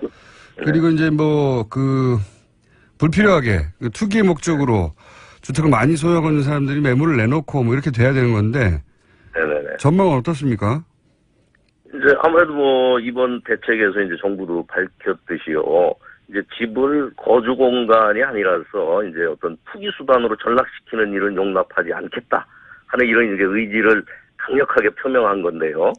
여기에 이제 호응해가지고 금융기관에서도 또 다주택자들에 대한 대출 제한 등의 조치를 취해가지고 이제 정부 정책에 호응하고 있지 않습니까? 네. 이렇게 되면 이제 아무래도 대출 받아가지고 단기적으로 이제 분양권 투자를 했다라든지 또 갭 투자를 했다라든지 이런 사람들이 좀 어려움을 겪을 거고요. 또 다주택자들의 급매물이 이제 출회될 수밖에 없고요. 또 재건축 시장의 과열도 어느 정도는 진정될 것으로 봅니다. 따라서 이렇게 되면 이제 주택시장 전반적으로 이제 주택가격 하락 요인으로 작용하게 될 거고요. 결국은 주택시장이 이제 안정화될 것으로 저는 전망하고 있습니다. 그러니까 이제 업계나 시장에서 불만을 가진 거하고는 또 별개로 정부 정책이 국민 일반을 위해서는 성공하는 방향으로 정책 방향이 잘 잡혔다. 이렇게 이제 일단 평가를 하시는 거군요. 예. 그런데 보면 과거 정권에도 그랬는데, 항상 정부 정책이 나오면 잠시 이제 숨을 고르고 관망하다가 결국은 업자들이 혹은 시장이 정부 정책을 이기는 경우가 많았지 않습니까? 살 길을 찾아내서. 이번에는 그런 틈이, 물론 그동안에 보면 이제 많은 사실은 냉탕과 온탕의 부동산 대책이 있었죠. 여러 번. 그래서 이제 그것 때문에 사실 이제 어떤 정도 학습 효과가 된 것도 사실입니다. 그래서 이제 이번에도 역시 뭐냐면은, 좀 버티면 그러니까요. 앞으로 이제 또 정권이 바뀌게 되면은 부동산 정책도 이제 달라지지 않을까 이렇게 이제 많이들 생각을 할 겁니다. 5년간 안 팔면 되는 거 아니냐 뭐 이런 식의. 그렇죠. 버티면. 그런데 사실은 아까도 말씀드렸듯이 이번 부동산 규제는 어떻게 보면은 정권 교체 여부에 따라서 방치될 그런 차원의 문제는 저는 아니라고 봅니다. 왜냐하면 가계부채가 1,400조에 육박하는 심각한 수준이고요. 또 이제 재건축 등으로 인해서 정말 주택 가격이 급등해가지고 어떻게 보면 주택 시장이 좀 비정상적으로 과열됐다고 볼 수가 있습니다. 따라서 정상적인 정부라고 하면은 규제를 할 수밖에 없는 상황으로 악화된 게 아닌가 저는 이렇게 생각이 되고요. 또 이제 전국의 주택 평균 매매 가격을 보면은 1년 전에 2억 4,600만 원 수준인데요. 2억 5,100만 원으로 또 서울 같은 경우는 4억 6,900에서 4억 8,100만 원이 됐습니다. 이렇게 되면 정말 서민들 입장에서는 내 집 마련하기가 어렵거든요. 그렇죠. 물론 이제 그동안에 주택 공급을 많이 확대를 했는데요. 그러나 보급률이 100%를 넘지만은 실제 자가 보유율이나 점유율을 보면은 60% 수준에 불과하거든요. 그래서 이런 상황이 지속된다고 한다면 아마 다음 정부에서도 저는 부동산 정책의 어떤 규제라는 방향을 이게 크게 전환하는 것은 좀 쉽지 않을 것으로 저는 생각합니다. 그러니까 집은 이미 사실 충분하거든요. 한 가구당 전 국민이 집 한 채씩 갖출 수 있는 집이 보급률로는 그렇죠. 공급이 됐는데도 불구하고 절반 가까이 있는 집이 없는 거 아니겠습니까? 그렇습니다. 이 상황을 바꾸려고 하는 건데 이런 건 어떻습니까? 분당, 일산 이런 지역처럼 이번에 지정 안 된 지역, 그 지역이 오히려 가격이 올라가가지고, 결국은 또 이 정책이 실패로 연계가 되는 게 아니냐, 이런 이야기도 있는데요. 물론 이제 일시적으로는 대책에 적용을 받지 않는 지역에는 이제 풍선 효과가 보통 나타날 수 있거든요. 그래서 이번에도 보면 일부 비적용 대상 지역에 주택 청약 경쟁률이 치솟기도 했습니다. 근데 사실 이번에 정부가 발표한 건 어떤 부동산 정책의 큰 흐름이거든요. 또 이제 이로 인해서 만약에 수도권의 주택 시장이 위축되게 되면 아무래도 지방 등도 영향을 이렇게 받게 될 거고요.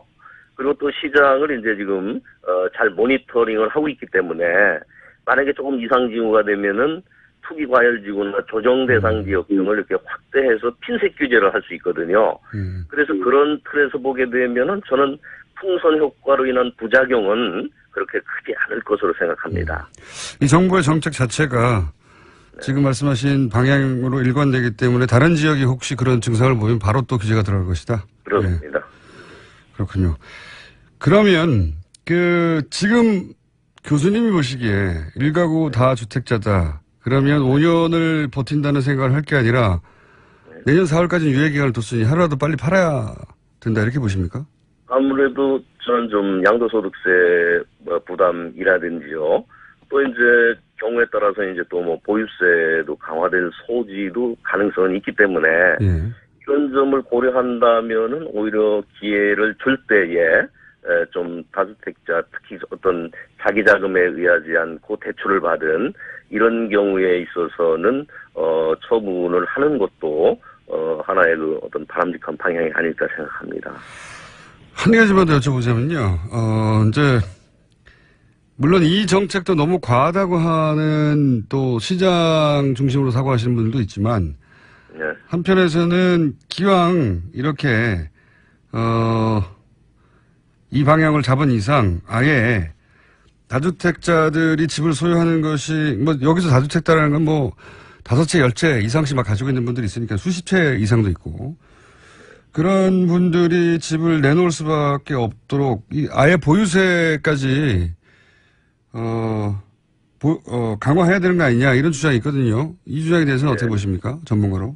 이게 이제 보유세라는 건 사실은 이제 어떤 양도 등에 의해서 이제 이익이 실현됐는지, 또 이제 그게 좀 어떤 투기적인 일종의 그 보유인지, 이런 거를 사실은 구별을 안 하고서 보유하고 있다는 자체에 대해서 과세를 하는 거거든요. 근데 이게 보유세의 일종인 이제 그 종부세 같은 경우에. 심했죠. 과세 대상을 만약에 확대하게 되면은 잘못하면 진짜 하우스 푸어 등의 문제가 발생할 수도 있어요. 그래가지고 이게 좀 조세 저항이 심하게 되거든요. 그래서 이런 어떤 좀 보유세 카드라든가 이런 거는 좀 신중하게 검토가 돼야 되고요.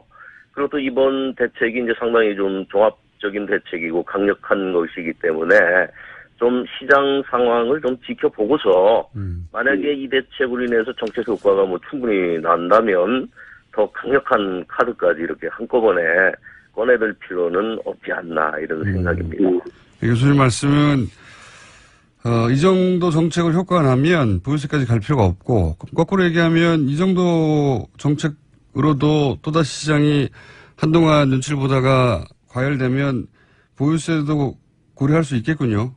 그렇습니다. 네네. 네. 한 가지만 더 여쭤볼게요. 마지막으로. 실소유자들이 이 정책으로 인해서 불이익을 당하거나 어려움을 겪을 수는 없을까요? 아무래도 실소유자 입장에서 이제 DTI, LTI 뭐 이런 규제에 의해서 조금 대출을 받아가지고 자기 자금이 이제 충분하지 않아가지고 내 집을 마련해야 되는 입장에서는 이제 좀 어려움을 겪을 수가 있고요. 그리고 또 이제 이번 대책에 보게 되면은 이제 1가구 그 1주택자에 대한 양도세 비과세 요건 같은 것도 2년 이상으로 바뀌었죠. 보유에서 이제 거주로 이렇게 바뀌었거든요. 이거는 어떻게 보면 좀 요번에 실수요 보호와 단기 투기 수요 억제를 한다라는 이런 그 대책하고 좀 안 맞는 것 같은 이런 생각입니다. 사실 그 보유를 안 하는, 하고 있으면서 거주를 안 하는 게 이제 여러 가지 사유가 있는 거거든요. 그렇죠. 한 가지 사유만은 아니죠. 건강, 뭐 자녀교육 문제 이제 이런 여러 가지가 있는 건데 이걸 갑자기 이렇게 그 보유해서 거주로다가 바꾸게 된다고 한다면 이게, 거기에 해당하는 사람들은 상당히 당황스러운 거고요. 그리고 또 이게 비과세 요건을, 이렇게 바로 그냥 거주를 안 하고 보유만 하면은 양도세를 몇 % 이렇게 하겠다는 게 아니고 아예 그냥 all or nothing 이런 식으로 가게 되는 거는 이거는 조금 저는 문제가 있다고 봅니다. 그렇군요. 정책의 파인 튜닝이 좀 필요하다. 그런 부분은 실수요자를 위해서는. 알겠습니다. 오늘 여기까지 듣고요.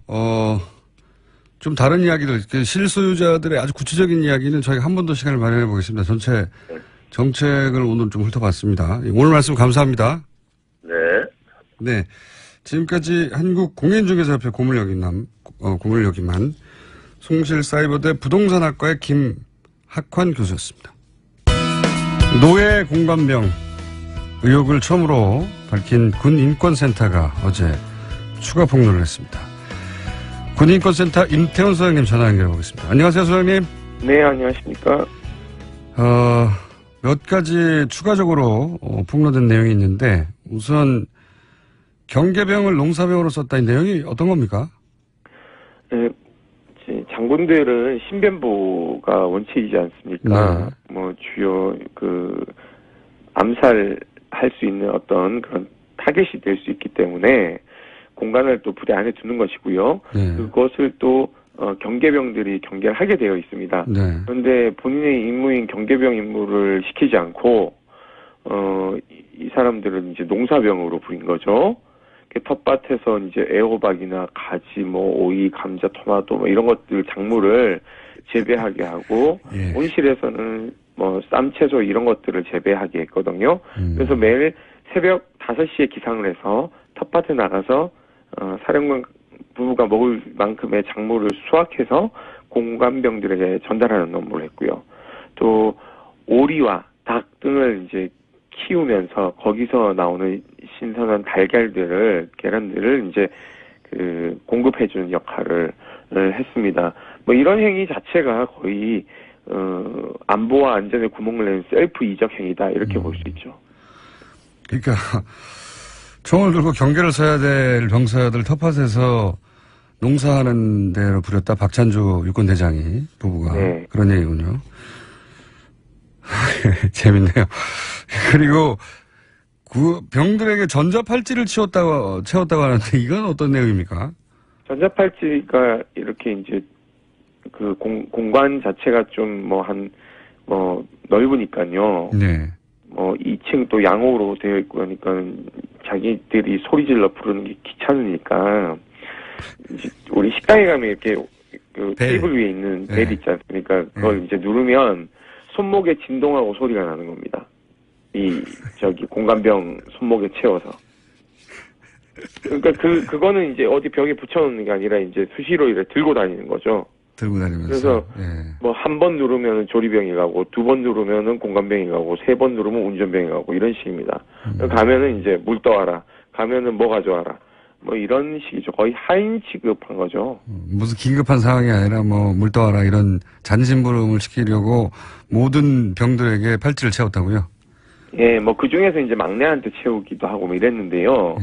이 문제는 이 전자팔찌에 대해서 본인들이 감사받을 때 정문공보참모를 통해서 부인을 하는 입장을 기자들에게 배포했습니다. 그런 적이 없다. 본인들은 손님들 세 번 왔을 때 3번 착용하게 했고, 손님들 있는 데서 이렇게 부르기가 좀, 예의에 어긋나는 것 같아서, 그렇게 이제 했다라고 이렇게 거짓 주장을 하고 있는데요. 그 거짓 주장을 본 7군단 시절 공관병이 이제 너무 화가 나서 저희들한테 그 다음날 제보를 한 것입니다. 이 전자팔찌는 7군단 시절부터 처음 본인이 착용했다라는 이렇게 증언이 있었고요. 그래서 이런 증거인멸 우려 시도에도 불구하고 이렇게 강제 수사가 이루어지지 않고 있습니다. 그렇군요. 사병들은 공적인 병사가 아니라 이제 사적인 노예처럼 부린 건데, 그런데 이제 이런 폭로에도 불구하고 오늘 사실 인터뷰의 핵심 내용은 이건데요. 군 검찰은 사실상 수사를 포기한 것과 마찬가지라고 처음으로 폭로한 군 인권센터에서 다시 한번 주장했거든요. 이런 식으로 가면 제대로 수사가 안 된다고. 네네. 그런 말씀을 하신 이유가 뭔가요? 첫째, 이 사건이 발생했을 때 많은 국민들은 범죄인 것 같은데 왜 감사를 하지라는 의문이 들었을 겁니다. 그 감사라는 것은요, 징계를 하기 위한 전제 조건입니다. 그런데 징계를 할 수가 없다는 것이 밝혀졌죠. 군인사법에 보면 징계위원회 개최 요건이 선임장교 3명으로 구성된 징계위원회를 열어야 되는데 이분이 넘버 3세요. 대장이니까요. 예, 그러니까 대장 중에서도 서열이 또 정해져 있습니다. 이분을 징계할 수 있는 징계권자는 합참의장과 육군참모총장밖에 없는 것이죠. 그러니까 한 명이 모자라는 겁니다. 이분보다 대장을 먼저 다신 분이 없는 거예요. 그러다 보니까 징계위원회 자체를 열 수가 없으니 이분은 내일 저녁 하시면 연금을 모두 다 가져가십니다. 그러니까 연금이란 건 본인이 내는 게 있고요. 절반이 있고 국가 세금으로 내는 국민이 우리 내는 세금으로 또 구성된 연금이 있어요. 그 절반을 모두 다 가져가시는 거죠. 통상적으로 징계에서 중징계, 예를 들면 파면이 되면 본인이 낸 비용만 가져가게 되어 있습니다. 국민 세금으로 이렇게 보조해준 연금은 박탈당하는 것이죠. 그렇기 때문에 사실상 이제 이 범죄자를 그냥 놔주는 형태가 되는 것이고요. 그러면은 이걸 뻔히 알면서도 왜 도대체 그럼 수사를 진행하지 않았는가라는 의혹이 있는데요. 결국 이런 거 아니겠습니까? 장군들이 사용하는 꽁짓돈의 용처, 이것이 다 발각될까봐 궁극적으로 430명이 되는 장군들의 꽁짓돈을 디펜스 해주기 위해서 국방부 검찰단장이 꼼수를 부린 것이다라는 게 거의 국방부 내나 군에 타다하게 퍼진 소문입니다. 왜냐하면 이분이 육사 출신이거든요. 육사 50기입니다. 그러니까 자기네들 장군들 보호하기 위해서인 거고, 또 하나는 이분은 윤일병 사망 사건 당시 육군본부 육군의 그 고등검찰부장으로서 윤일병 사망 사건 축소 은폐에 지휘 라인에 있던 사람입니다. 수사 지휘 라인에. 검찰단장이요? 예, 그렇습니다. 당시 국방부 검찰단장. 예, 당시 육군 고등검찰부장이었거든요.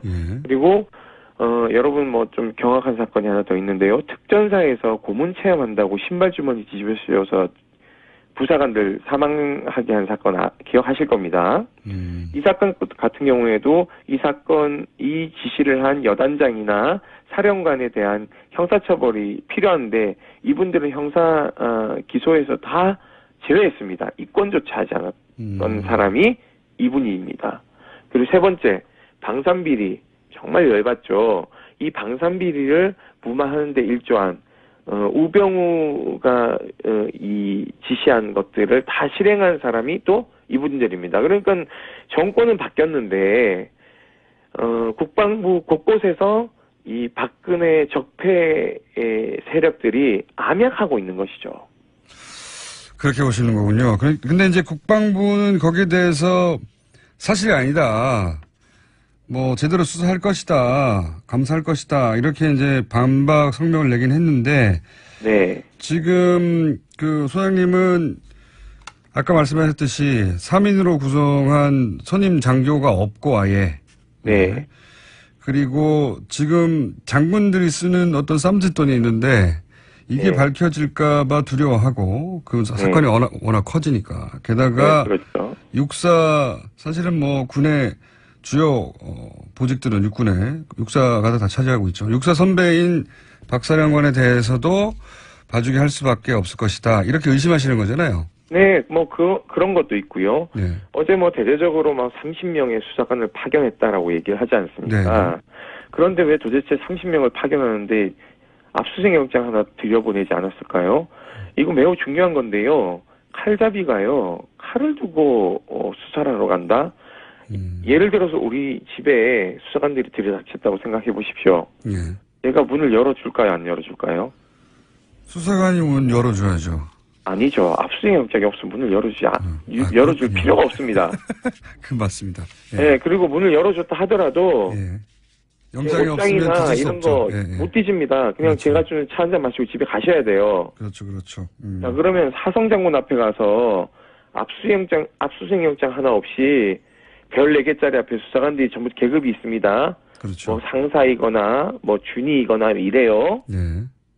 하늘 차이가 나는 계급 앞에서 머리 조아리고 차 한잔 얻어먹고 부대 공간 구경하다 올 일이지 이게 지금 국민 앞에서 쇼하는 거죠. 자 보십시오. 김영란법 위반 소지가 있는 과도한 선물 세트, 전복, 인삼, 갈비 세트 이런 것들이 마구 들어왔대요. 그렇다고 하죠. 뇌물 네. 성격이 강합니다. 네. 두 번째, 공간에 냉장고가 9대, 10대 이렇게 되는데 이 공간에. 냉장고는 그냥 우리가 평범한 작은 냉장고도 아니고 영업용 냉장고도 있고요. 예. 이 비용은 도대체 어디서 나왔는지. 거기 이런 공간에 그 대장 부부가 사는데 냉장고 10대였대요? 예, 9대. 저희는 9대? 10대로 폭로했는데요. 가서 감사관들이 보니까 9대가 있더라고, 얘기를 하더라고요. 두 사람 있는데 9대 영업용 냉장고가 있었다고요? 뭐, 김치용 냉장고 2대, 뭐, 문짝이 4개 달린 영업용, 그리고 가정용 4대, 뭐, 어허. 냉동고 전용이 1대, 뭐, 이렇게 있었대요. 그게 다 이제 선물용으로 받은 것들을 보관했을 것이다 이렇게 추정하시는 거죠? 그게 증언에 따르면, 예. 선물용 보관을 다 하다 못해서 창고에서 썩어 나가는 과일들도 많았고요. 그리고 그거를 도저히 감당을 못해서 일주일에 한 번씩 다 공관병의 진술에 따르면 갈아엎었대요. 갈아엎었다는 건 냉장고 너무 안을. 왜냐면 이 두 부부만 먹으니까 아들들은 한 명은 군대가 있고 한 명은 서울에 있으니까 이 두 부부가 음식을 아무리 빨리 먹어도 냉장고 9대 분량을 어떻게 일주일에 다 먹습니까? 그렇죠. 그러면서 공관병은 과일 한 쪽도 안 줬대요. 차라리 버리지 공관병한테는 먹으라고 하질 않았다. 버리면요, 버린 거 기억력은 또 되게 좋대요. 기억력은 되게 좋아서 예. 갈치 어디 갔냐라고 물어보면 썩어서 버렸습니다. 그러면 찾아와라고 해가지고 그걸 뒤져가지고 찾아오면 너가 먹어 이런데요. 아니, 멀쩡한 건 안 주고 썩으면 썩어서 버리면 버렸다고 그걸 먹으라고 얘기를 하니 이분들의 심리 상태는 뭔지 도저히 이해할 수가 없습니다. 그렇군요. 근데 이제 그런 행위보다 더 따져야 할 것은 군 검찰이 그거 다 뇌물 아니냐 하나하나 따져봐야 한다. 그렇죠. 통상적으로 이런 일이 발생하면 지휘관들은 이렇게 하죠. 야, 꼭 이거 뭐 압수수색 영장 청구해야 돼 라고 얘기를 하겠죠. 장관님이 그런 얘기를 하셔야 되는데 장관님은 사법처리하자 그러고 있고 검찰단장은 이거 사법처리 대상 아닌데요. 이런 소리나 하고 있습니다. 그래서 지금 이 정도가 밝혀졌는데도 불구하고 제대로 수사나 처벌이 안 되면은 사실은 이거보다 더 약한 경우들은 다 나온다는 얘기죠. 그래서 걱정하시는 거죠. 예. 어떤 분들은 이런 얘기를 하죠. 민간으로 가면 계급장 떼니까 더 세게 수사를 할 수 있지 않느냐 이렇게 얘기를 하는데요. 여기에 함정이 있습니다. 우리가 박근혜 최순실 관계를 밝히기 위해서 특검이 청와대 갔을 때 압수수색이 용이했나요? 못했죠. 이유는 딱 하나입니다. 군사 보안 시설이다. 네. 자, 이 작사도 부대입니다. 네. 군사 보안 시설이에요. 예. 민간 검찰이 압수수색 영장을 가지고 들어가도 집행도 불가능할 뿐더러 우리 법원이 거기는 군사보호 시설이라고 안 내줄 수도 있어요. 그럴 수도 있겠군요. 예. 자, 그러면은 그때부터는 이 증거 확보가 어렵고요. 또 하나, 이미 그때는 인사 발령이 났기 때문에 그곳에 다른 사령관이 입주해 있습니다. 그러면은 이 두 부부가 사용하던 흔적들은 다 사라지겠죠. 없어지게 되는 거예요. 자동적으로 증거 인멸이 되는 겁니다. 그렇기 때문에 군 검찰은 민간 검찰이 이첩 받을 때까지 열심히 강제 수사를 해가지고 증거를 확보해서 넘겨주는 역할을 해야 되는 거죠. 근데 그 역할을 하기 싫은 거죠, 지금. 무슨 얘기인지 국민들 앞에 쇼하는 거예요. 그래서 지금 연일 주장을 하시고 군 검찰을 제대로 수사하라고 지금 압박을 하시는 거군요. 기억하셔야 됩니다. 구테타를 2번 일으켰고 정권을 여러 번 잡아서 국민들을 도탄에 빠뜨린 사람들의 후예입니다. 여전히 전두환 같은 사람들은 육사 행사 가가지고 사열도 하고 이래요. 세상이 바뀐 게 아닙니다. 알겠습니다. 군이 다 그런 건 아니겠지만 지금 이 사건에 관해서는 지금 말씀하신 정도로 처벌하지 않으면 군의 사실은 이건 대표 케이스일 뿐이겠죠. 군의 만연해 있겠죠. 이런 일들이. 그걸 이렇게까지 밝혀졌는데 처벌하지 못하면 안 된다. 이번 기회에 제대로 처벌을 해야 된다. 이런 말씀이신 거죠. 국방개혁의 한 축인 그 군사 분야도 있겠지만요. 하나의 축은 군 인권입니다. 이 두 축은 불가분의 관계로 엮여 있거든요. 한쪽이 무너져 내리면 한쪽도 당연히 무너져 내린다는 인식을 가져야 됩니다. 그래서 저는 문재인 정부의 국방개혁의 군인권 척도가 이 문제로부터 시작된다라고 저희는 판단하고 있고, 그렇기 때문에 이것은 발본에서 뿌리를 뽑아야지만이 건강한 장군들이 나라를 건강하게 지킬 수 있는 법입니다. 알겠습니다. 오늘 말씀 감사하고요. 제 생각에는 소장님하고 앞으로 인터뷰를 몇 번 더 해야 될 것도 같습니다. 저희 인터뷰 네네. 한 번으로 끝날 것 같지 않네요, 사안이. 네네. 알겠습니다. 오늘 여기까지 듣겠습니다. 감사합니다. 네, 감사합니다. 지금까지 군인권센터의 임태훈 소장이었습니다. 불친절한 AS. 오늘은 이상돈 의원님 문자가 많습니다. 시니컬의 끝판왕이시네요. 오늘 인터뷰 좀 인상적이었죠. 굉장히 인상적인 또 단어가 하나 나왔습니다. 영어로 불시시라고. 예. 우리말로 했으면 이제 아마 방송을 못 했을 텐데. 그래서 저희가 방송 끝나고 나서 저희 스태프끼리는 불쉿 이상돈 선생님으로 호를 드렸습니다. 조준희 기자 인터뷰도 반응이 좀 많고요. 안민석 의원이 그렇게 얘기했던 스포트라이트 열심히 봤는데 왜 보라고 하는지 알겠다. 선글라스를 끼고 나왔다. 이런 얘기도 있습니다. 자, 오늘 방송은 게스트들에 대한 반응들이 꽤 많이 왔습니다. 여기까지 하겠습니다. 제가 그 말씀을 안 드렸네요. 군인권센터 소장님 주장에 대해서 국방부의 반론 저희가 봤습니다. 네, 국방부 저희 섭외하면 꼭 응해 주시기 바랍니다. 반론권 보장되어 있습니다. 자, 인문결 소장님, 임상훈 선생님 나오셨습니다. 안녕하십니까? 네, 안녕하십니까? 네. 외신을 다루는 시간입니다. 오늘은 주제가 뭡니까? 네, 몇 가지 좀 중요한 사안 좀 알려드리고 그리고 또 다른 얘기도 해보겠습니다. 우리 이제 언론에서 많이 보도가 됐죠. 유엔에서 북한을 제재하기 위한 유엔 제재안이 통과가 됐습니다. 그래서 지금까지의 어떤 그 북한 제재안보다 이제 제일 강력하다 이렇게 평가가 나오고 있죠. 원유 공급 차단만 제외한 거의 모든 게 들어갔다. 북한의 총 그 수출액의 3분의 1 가량을 통제할 수 있을 정도의 강력한 건데, 그러니까는 그동안 제한적으로 허용했던 석탄, 철광 속 수출을 전면 차단하기로 했고요. 그다음에 금, 바나듐, 히토류 이런 것들은 이제 금지됐었는데 거기다가 납광석 이런 것까지 추가가 됐고, 수산물 수출도 전면 금지됐고요. 말씀하셨다시피 유류는 지금 빠져 있는데 그거는 아마도 이제 미국과 중국 사이에 마지막 어떤 그 담판의 어떤 결과가 아니었을까. 그러니까 중국이 그것만큼 양보를 못하겠다. 그렇죠. 그걸 빼버리면 뭐 석탄 시절로 돌아가라는 얘기고, 그렇다는 얘기는 북한이 무기도 운영을 못하고. 그렇죠. 이제 망하라는 얘기거든요. 중국 입장에서는 만약에 유류까지 금지를 한다 그러면 그것은 곧 그 붕괴로 이어질 것이다라고 판단을 하고 있는 것 같습니다. 난민이 대단히 발생할 것이다. 네. 뭐 지역이 무너질 것이다. 감당하기가 어려웠겠죠. 그 소식이 있었고. 그 외신에서도 크게 보도가 됐고요. 네. 그리고 멀리 아프리카로 가보겠습니다. 아프리카요? 네. 간만에. 루안다. 루안다. 대통령이. 독재자라고 불리는. 그 양반이 또 아주 높은 지지로 당선됐습니다. 그렇습니다. 그러니까는 사실 그 독재자들 중에서는 지금 현재도 그렇고 이제 역대 독재자들 중에서는 그나마 그래도 통치를 좀 제대로 했던 독재자가 있고 독재하는데 거기 통치까지 말아먹은 독재자가 있었고 이제 두 부류가 있죠. 근데 이제 이 17년 통치를 했는데 또 한 번 당선이 됐어요. 성공적인 독재였다라고. 카가메 대통령이 이제 사실 이렇게 뭐하러 대통령을 하나 싶을 정도로 왕을 하지.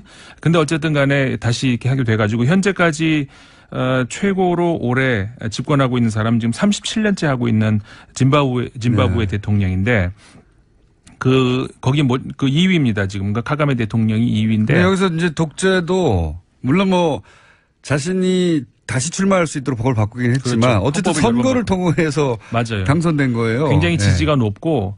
그럴 수밖에 없는 것이 사실 루안다 입장에서는 그 과거에 90년대에 굉장히 정말 그 국가가 붕괴될 정도의 어떤. 그렇죠. 내전이 있었죠. 제노사이드 있었고 굉장히 심각한 어떤 위기였는데 그런 것들을 그래도 이 카가메 대통령이 많이 해결을 한 건 있어요. 그러다 보니까 이거에 어디냐.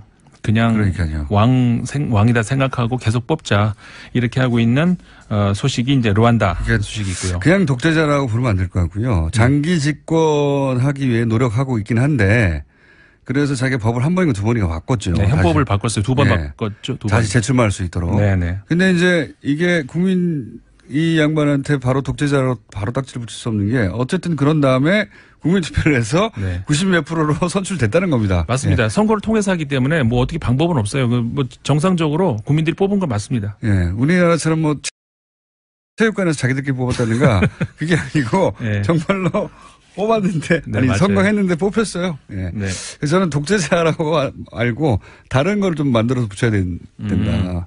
뭔지는 모르겠습니다만. 네네. 어쨌든 간에 정식 그 제도 하에서 했으니까 네. 그렇긴 하네요. 헌법 개정도 어쨌든 국민투표 해가지고 맞아, 개정했단 말이죠. 네, 그렇네요. 네.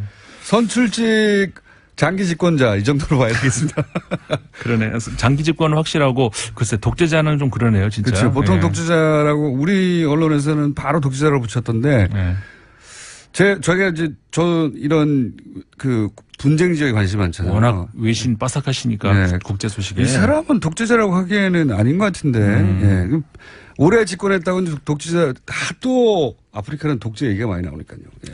맞습니다. 예. 정확한 지적이시네요. 초장기 집권자.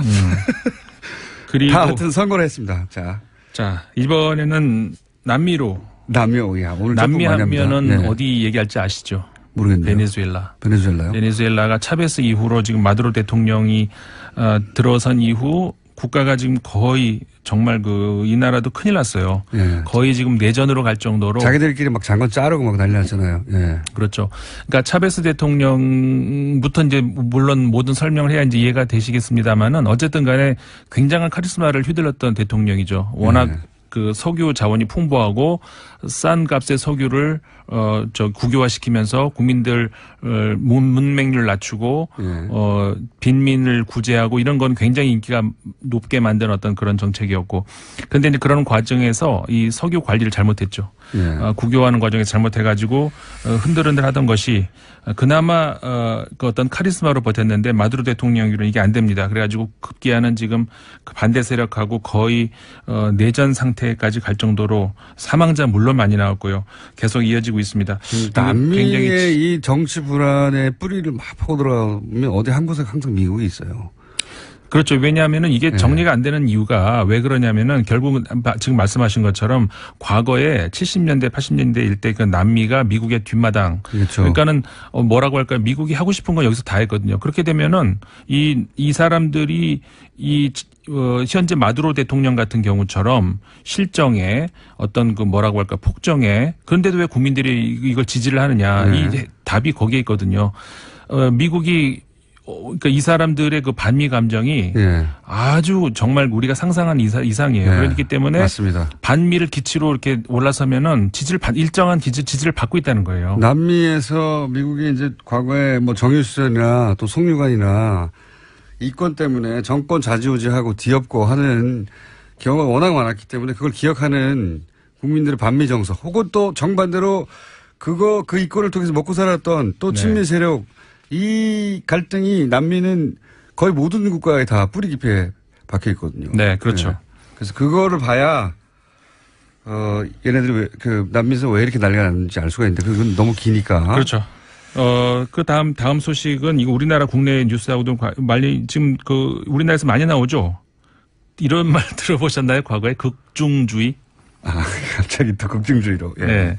처음 나온 말이죠, 이건. 전 세계적으로 최초라고 봅니다. 울트라 센터. 정확하게 얘기하면은 최초는 아닙니다. 그래요? 이게 학문 용어로 분명히 있었어요. 아, 그래요? 네. 어디서 처음 나왔느냐? 난 그래서 설마 했는데 거기서 안철수 전 대표가 프랑스 이야기를 꺼내더라고요. 그러니까 진짜로 프랑스에서 인용을 했구나라고 좀 확인을 했습니다만 이게 프랑스에서 나온 말이거든요. 나오긴 나온 말이군요. 예. 극중주의. 그러니까는 익스트림 센터. 그러니까 이제 극중이. 그러니까 보통 우리 익스트림 하면은 양쪽 끝을 얘기하잖아요. 오른쪽 끝이든 왼쪽 끝이든. 근데 한가운데에 있는데 어떻게 이게 극이냐. 우리 한자어로도 안 맞잖아요. 그렇죠. 개념상으로도 안 맞고. 그렇죠. 이걸 그래서 옥시모론이라고 영어의 단어가 있는데 이게 모순어법이라고 수사어법이거든요. 그러니까 말이 안 되는 두 개를 붙여가지고 원래 수사어법에서는 강조하기 위한 것인데 어쨌든 간에 이게 지금 왜 이게 이런 말이 나왔냐면 프랑스에서 처음에 1분 내 설명해 주십시오. 네. 프랑스 혁명 직후에 혁명파와 왕당파와 극단적인 대립을 하지 않았습니까? 네. 그러니까는 그거를 이쪽도 안 되겠다 싶어가지고 이 가운데에서 그냥 정치인들 다 빠지고 그냥 관료들이 알아서 할게라고 하면서 그 가운데에서 가만히 있는 그러니까는 그 이념이 없다는 얘기죠. 이념이 없이 그냥 관료들이 그 정치를 하겠다는 그런 발상에서 나온 그거를 비판하기 위해서 나온 용어가 극중주의라는 용어거든요. 비판하기 위해서. 예, 이게 원래 그러니까 프랑스에서 비판하기 위해서 피에르 세르나라고 하는 학자가 현존하고 있는 학자입니다. 우리나라에도 왔었고요. 그걸 비판하기 위해서 만든 이론이었는데 일종의 비아냥거리는 거예요. 그렇죠. 그런데 이게 아무것도 안 하는 우리나라 와가지고 이게 정책이 된 난 그건 누가 그 프랑스어를 잘못 번역을 해줬을까요? 왜 갑자기 안철수 전 후보가 혹시 이현주 의원이 불문과 출신인데 그런 거 아닐까요? 근데 어쨌든 간에 왜 이런 그 어이없는 그러면 그런 중도 어떤 무언가가 있으면 다른 용어를 쓰시지 왜 극중이라는 말을 갖다 썼을까? 임상훈 편집위원이었습니다. 내일 뵙겠습니다. 네. 안녕. 오늘 2시에 결심 공판을 끝으로 이제 마무리가 되는 거죠. 삼성과 특검, 네, 오랫동안 취재해온 주진우 기자 연결해서 이재용 부회장의 뇌물공여 재판 요약해서 좀 짚어보겠습니다. 주진우 기자. 안녕하십니까. 네, 어색한 주진우 기자 연결됐습니다. 자, 네. 구속만기가 8월 27일이고 통상 2주 후에 선고가 나오니까 대략 24, 25 선고가 되겠죠? 네. 제가 이제 물어보고 싶은 건 오랜 시간 삼성을 취재해왔는데 삼성 취재원도 꽤 있는 걸 알아요. 이번 재판 관련해서 삼성이 크게 중간에 당황하거나 한 적이 있습니까? 그런 순간들? 문영표 전 장관이 그 실형을 받았을 때 놀랐고요. 그리고 청와대에서 캐비넷에서 문건이 나왔을 때 놀랐습니다. 근데 가장 크게 놀란 것은 정유라가 법정에 나와서 이재용 부회장에 반하는 진술을 했을 때였습니다. 그때 삼성 측과 그리고 최순실 측에서 불출석 사유서를 내고 그리고 막으려고 사람을 동원하기도 했었거든요. 그런데 정유라가 등장했을 때 삼성은 패닉이었습니다. 지난번 인터뷰 때 이제 정유라 얘기 나와서 하는 얘기인데 마지막 질문 중에 하나가 돈 문제하고 관련이 있냐고 했을 때 돈 문제와 관련이 있다고 해도 크게 이상할 것이 없다 이렇게 얘기를 했었는데 혹시 이후에 정유라가 왜 그때 나왔냐 혹은 뭐 돈 문제와 관련이 있느냐 없느냐 밝혀진 게 추가적으로 있습니까? 지금 최순실과 정유라가 연락을 끊고 있어요. 그리고 다른 관계도 이어지지 않고 있습니다. 그래서 지금 최순실, 정유라 그리고 장시호까지 모두 마유회를 가고 있다고 봐도 되는데요. 각자의 이익에 따라서 움직입니다. 그러니까 경제적 이유가 가장 클 거라고 봐도 뭐 무방한데요.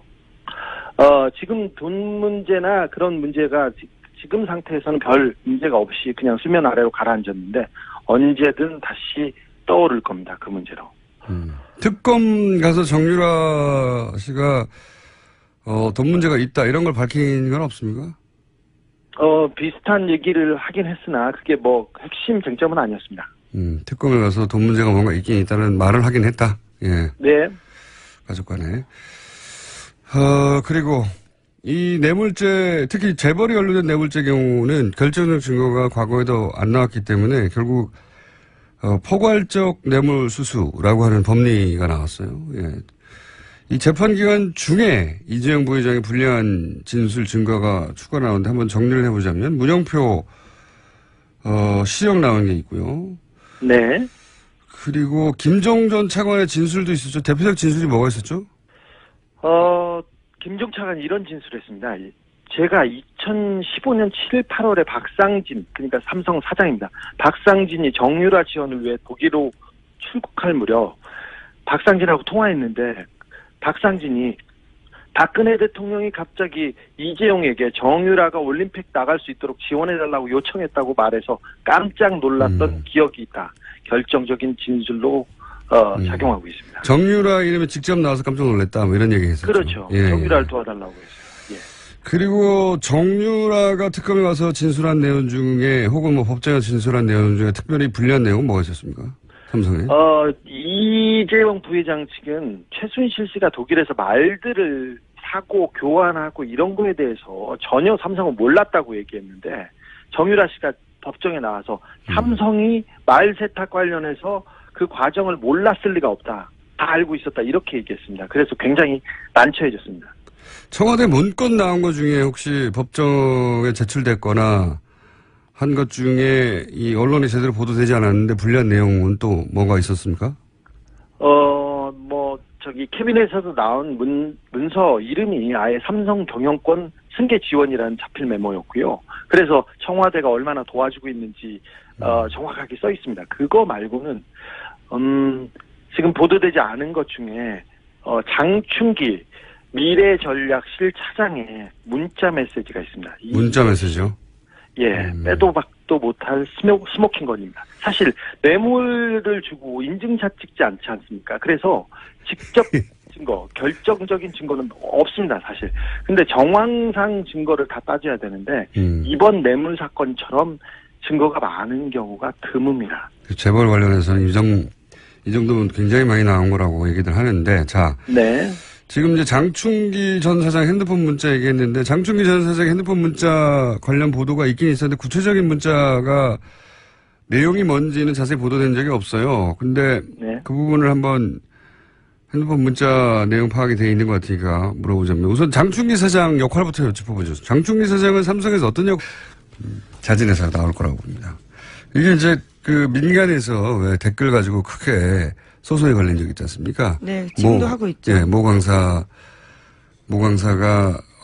라이벌. 네, 사교육 시장에서는 꽤 큰 이슈입니다. 네, 라이벌 업체에서 대규모 댓글 단을 돌렸는데 잡을 수가 없잖아요. 이게 국정원 꼭 해서 잡을 수가 없는 게 아니라 아이디를 추적하고 하는 게 되게 굉장히 어렵단 말이죠. PC방에서 하고 그러면. 그래서 억대 포상금을 걸었더니 나타났어요. 그래서 가지고 있는 모든 정보를, 그런 일이 있거든요. 네. 여기서는 여기 역시 가능하다고 봅니다. 참조해 주십시오. TF팀. 자, 또 있습니까? 다른 뉴스가? 네, 이명박 전 대통령 쪽 반응에 대한 뉴스도 있는데요. 공식 반응을 내놓진 않았지만 측근들이 정치보복이라면서 반발하고 있다라는 겁니다. 이명박 전 대통령 쪽 한 인사는 대응할 가치조차 없다. 국정원이 그렇게 할 일이 없냐라는 불쾌감을 감추지 못했다라고 하고요. 댓글팀이 없었다는 겁니까? 대응할 가치가 없었다라고 하는 것 봐서는요. 거기에 대한 대답은 하지 않은 것으로 보입니다. 국정원 그렇게 할 일이 없냐. 국정원 그렇게 할 일이 없냐는 얘기가 댓글팀이 없었다는 반응처럼 보여지는데. 네, 뿐만 아니라 친이계 인사들도 정치와 절연하겠다라는 국정원이 여론몰이 공작에 나섰다라면서 반발하고 있습니다. 그러면서 끊임없이 과거 정부의 일을 들춰내는 것이야말로 적폐의 악순환이다. 이렇게 목소리를 높이고 있다고 합니다. 네. 목소리를 높이시죠. 네. 떨고 있겠죠. 자, 이런 반응은 나올 수 있는데 반응이 설득력을 갖기는 어려울 것 같습니다. 자, 다음 뉴스는요? 네, 어제 유엔 안전보장이사의 긴급회의가 열렸습니다. 유엔이 북한에 대한 강도 높은 제재안을 다시 내놓은 건데요. 북한의 주력 수출품인 석탄과 철광석 등 주요 광물과 수산물의 수출이 전면 금지됐습니다. 또 북한의 연간 수출액의 3분의 1에 해당하는 자금 차단 효과가 있을 것으로 보이는데요. 다만 애초 예상됐던 대북 원유 수출 금지 조항은 중국과 러시아의 반대로 빠졌습니다. 원유 수출 금지까지 해버리면 사실 북한을 완전히 고립해서 붕괴시키겠다는 거죠. 북한 붕괴는 중국과 러시아가 원하지 않습니다. 네. 기본적으로. 어마어마한 난민이 1,000만 명 단위로 발생할 수도 있고, 그리고 그 지역에서의 권력 공백, 권력 공백이랑 불안정해지면 국지전도 있을 수 있고, 미국이야 저 멀리 떨어져 있는 태평양 건너 땅이지만 중국, 러시아는 다 연결돼 있잖아요. 예. 게다가 이제 한반도에서의 미국의 영향력이 더 확대되고, 한반도를 미국의 영향력 아래에 다 들어가게 하는 걸 원치 않죠, 중국, 러시아는. 그래서 뭐 북한에 대해서 원유 수출까지 금지하는 건 앞으로도 없을 것 같습니다. 네. 자, 여기까지 하고요. 또 민의가 있기 때문에 한두 개 정도만 할게요. 네. 네, 국민의당 당대표 출마 선언한 당권주자 3명이요. 어제 잇따라 기자회견 열었습니다. 안철수 전 대표의 출마 정당성 여부를 놓고 설전을 벌인 건데요. 먼저 안철수 전 대표는 이렇게 말했습니다. 심장이 정지돼 쓰러진 환자는 전기 충격을 줘야 살아난다. 당이 들썩들썩하고 있는데 다시 살아나는 계기가 될 것이다. 라고 이야기했습니다. 또 독배를 마시는 심정으로 출마했다면서 자신은 당과 운명을 같이 하겠다라고도 밝혔는데요. 이에 대해서 천정배 전 대표와 정동영 의원이 비판했습니다. 천정배 전 대표 같은 경우에는요, 누울 자리를 구분하지 못하는 몰상식한, 몰염치한 출마다라고 비판을 했습니다. 뿐만 아니라 대선에서 패배한 후보가 다시 들어간다는 것은 구태 중의 구태다라는 이야기도 했습니다. 정동영 의원 같은 경우에는 지난 1년 6개월간 사당하의 그늘에서 지지율 성적표가 5%가 되었다면서 이런 지도력으로 1, 2년 더 당을 이끈다고 하는 것은 소멸로 간다, 이렇게 비판했습니다. 당대표 자리를 놓고 이제 다투는 분들이니까, 예, 이런 반응들이 격하게 오가는 거죠. 예. 전기 충격을 줘야 살아난다. 본인이 전기인 거죠. 뭐 지금의 비유로 보면 그렇습니다. 예, 본인이 전기 장어 정도 되는. 네, 환자는 지금 국민의 당을 뜻하는 거고요. 예. 전기맨 선언이네요. 예. 안철수 전 대표 정치인이 다 됐어요. 예. 원래 이제 제가 오랫동안 만나본 정치인들이 다른 직업군과 가장 큰 결정적인 차이점이 뭐냐면 어떤 불리한 상황도 자기 합리화를 한다는 거거든요. 예. 그게 안 되면 정치를 못 해요, 사실은. 굉장히 특별한 정신세계를 가진 분이죠. 태양이 자기 중심으로 도는 거거든요. 안철수 대표의 출마는 국민의당 태양은 나를 중심으로 둔다는 선언이죠. 예. 전기맨으로서. 여기까지 하고, 왜냐하면 저희가 또 이상돈 의원을 연결할 거기 때문에. 자, 미니로 준비한 주진우 기자, 아까 얘기한 삼성 관련해서 연결해 보시죠. 삼성 이재용 부회장 5개월간 재판. 대통령은 이제 본인이 압박을 가해서 대가를 얻어낸 게 아니고, 그냥 스포츠 진흥을 위해서 자연스러운 정책적 판단, 이런 걸 했다는 말이고, 이제 삼성 쪽에서는 대통령의 압박 때문에 돈을 줬기 때문에 뇌물이 아니다. 예. 이런 이야기를 하는 거죠. 상반된 주장이 있고, 이 결론은 대략 2주 후에 납니다. 2주. 예. 네, 구속 만기가 27일이어서요. 네. 그 전에 날 것으로 보입니다. 뭐 대략 한 24, 5일 되지 않을까 싶은데 2주 후에나 결론이 납니다. 1심 결론이죠, 물론. 자, 다음 뉴스는요. 네, 국가정보원 적폐청산 TF 관련된 소식도 계속 전해드리고 있습니다. 이와 관련해서 또 뉴스가 나왔는데요. 2009년에서 2012년 당시 국정원이 민간인으로 구성된 사이버 외곽팀 구성했다라는 건 전해드린 바가 있습니다. 그런데 별도로 그 밖에요, 온라인 여론조작팀을 운영한 사실이 파악돼서 조사 중이라는 겁니다. 그러니까 이미 드러난 사이버 외곽팀 30개는 국정원 전체 여론조작 조직의 일부에 불과하다라는 겁니다. 제가 그렇지 않습니까? 네. 다가 아닐 것이다. 예, 적폐청산 TF에 들어가시는 것도 방법이실 것 같습니다. 여기에 지난번에 이제 윤 목사 실제 밝혀져서 구속이 된 윤 목사 같은 경우는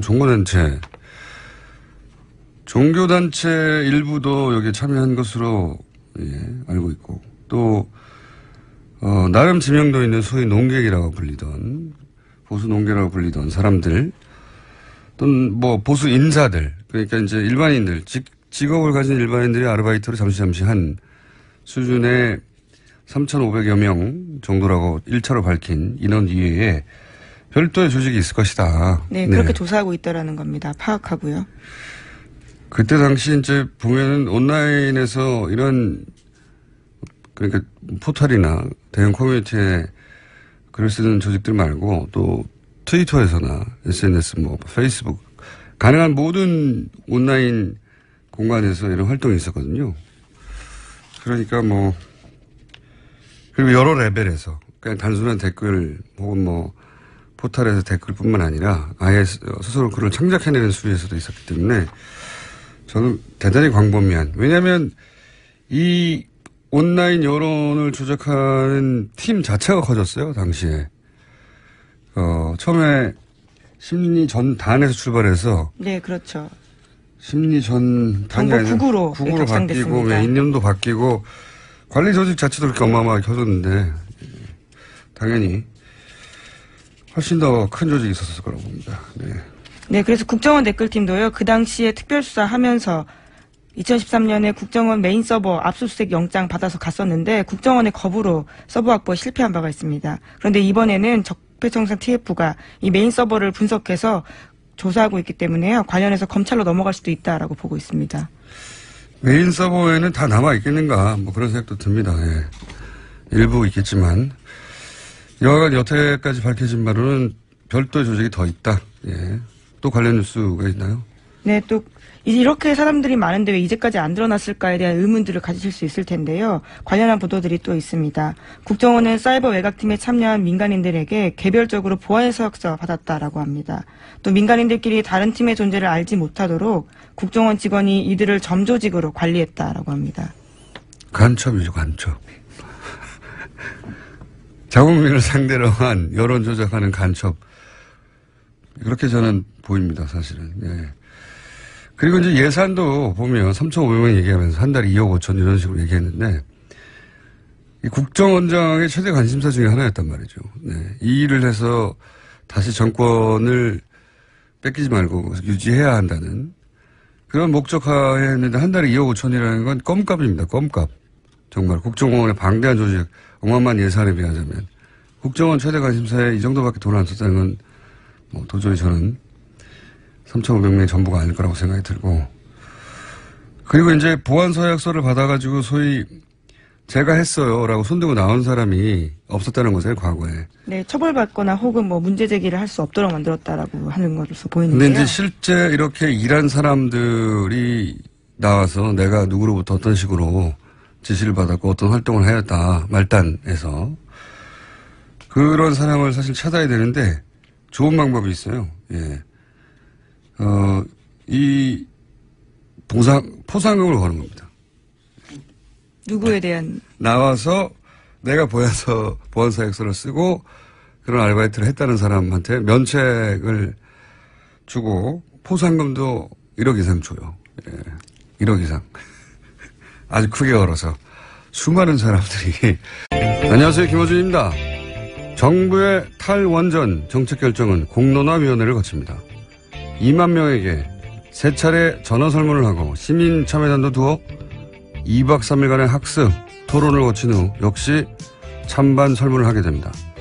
정부 정책을 놓고 이런 전례 없는 실험을 하는 이유는 국가 에너지 정책이 근본적으로 바뀔 수 있기 때문이죠. 이 과정에서 많은 논점이 등장하겠죠. 특히 비용 문제가 가장 먼저 많이 다뤄질 겁니다. 원전의 전기 생산 단가와 재생에너지의 생산 단가가 비교되고 재생에너지의 단가가 몇 년 이내에 얼마나 저렴해질 것인가를 두고 갑론을박이 있을 겁니다. 노무현 정부 시절 전시작전권 환수 문제를 놓고 찬반 양론이 격렬하게 부딪힌 적이 있습니다. 당시 반대론자의 주장 골자가 그랬습니다. 전시작전권을 우리가 행사하려면 군 전력을 강화해야 해서 로켓 구매에 얼마, 전투기에 얼마, 구축함에 얼마, 잠수함에 얼마가 든다. 그러니까 미군에게 전시작전권을 주는 것이 더 싸게 먹힌다. 이후 보수정권은 전시작전권 전환을 연기하면서 같은 논리를 세웠습니다. 전환을 연기하는 것이 국방비 절감에 도움이 된다. 어떤 나라가 돈을 아낀다고 자기 나라 군대의 지휘권을 다른 나라에 넘기나요? 돈이 싸게 먹힌다고 자국민들에게 목숨을 걸고 전장에 나가라 명령하는 권한을 다른 나라에 주자는 발상을 아무렇지도 않게 하는 사고방식. 원전에 관한 제대로 된 논의의 출발은 바로 이 천박하고 부끄러운 사고방식부터 넘어서야 가능합니다. 국가 미래가 걸린 일에 돈보다 중요한 거 당연히 있죠. 김어준 생각이었습니다.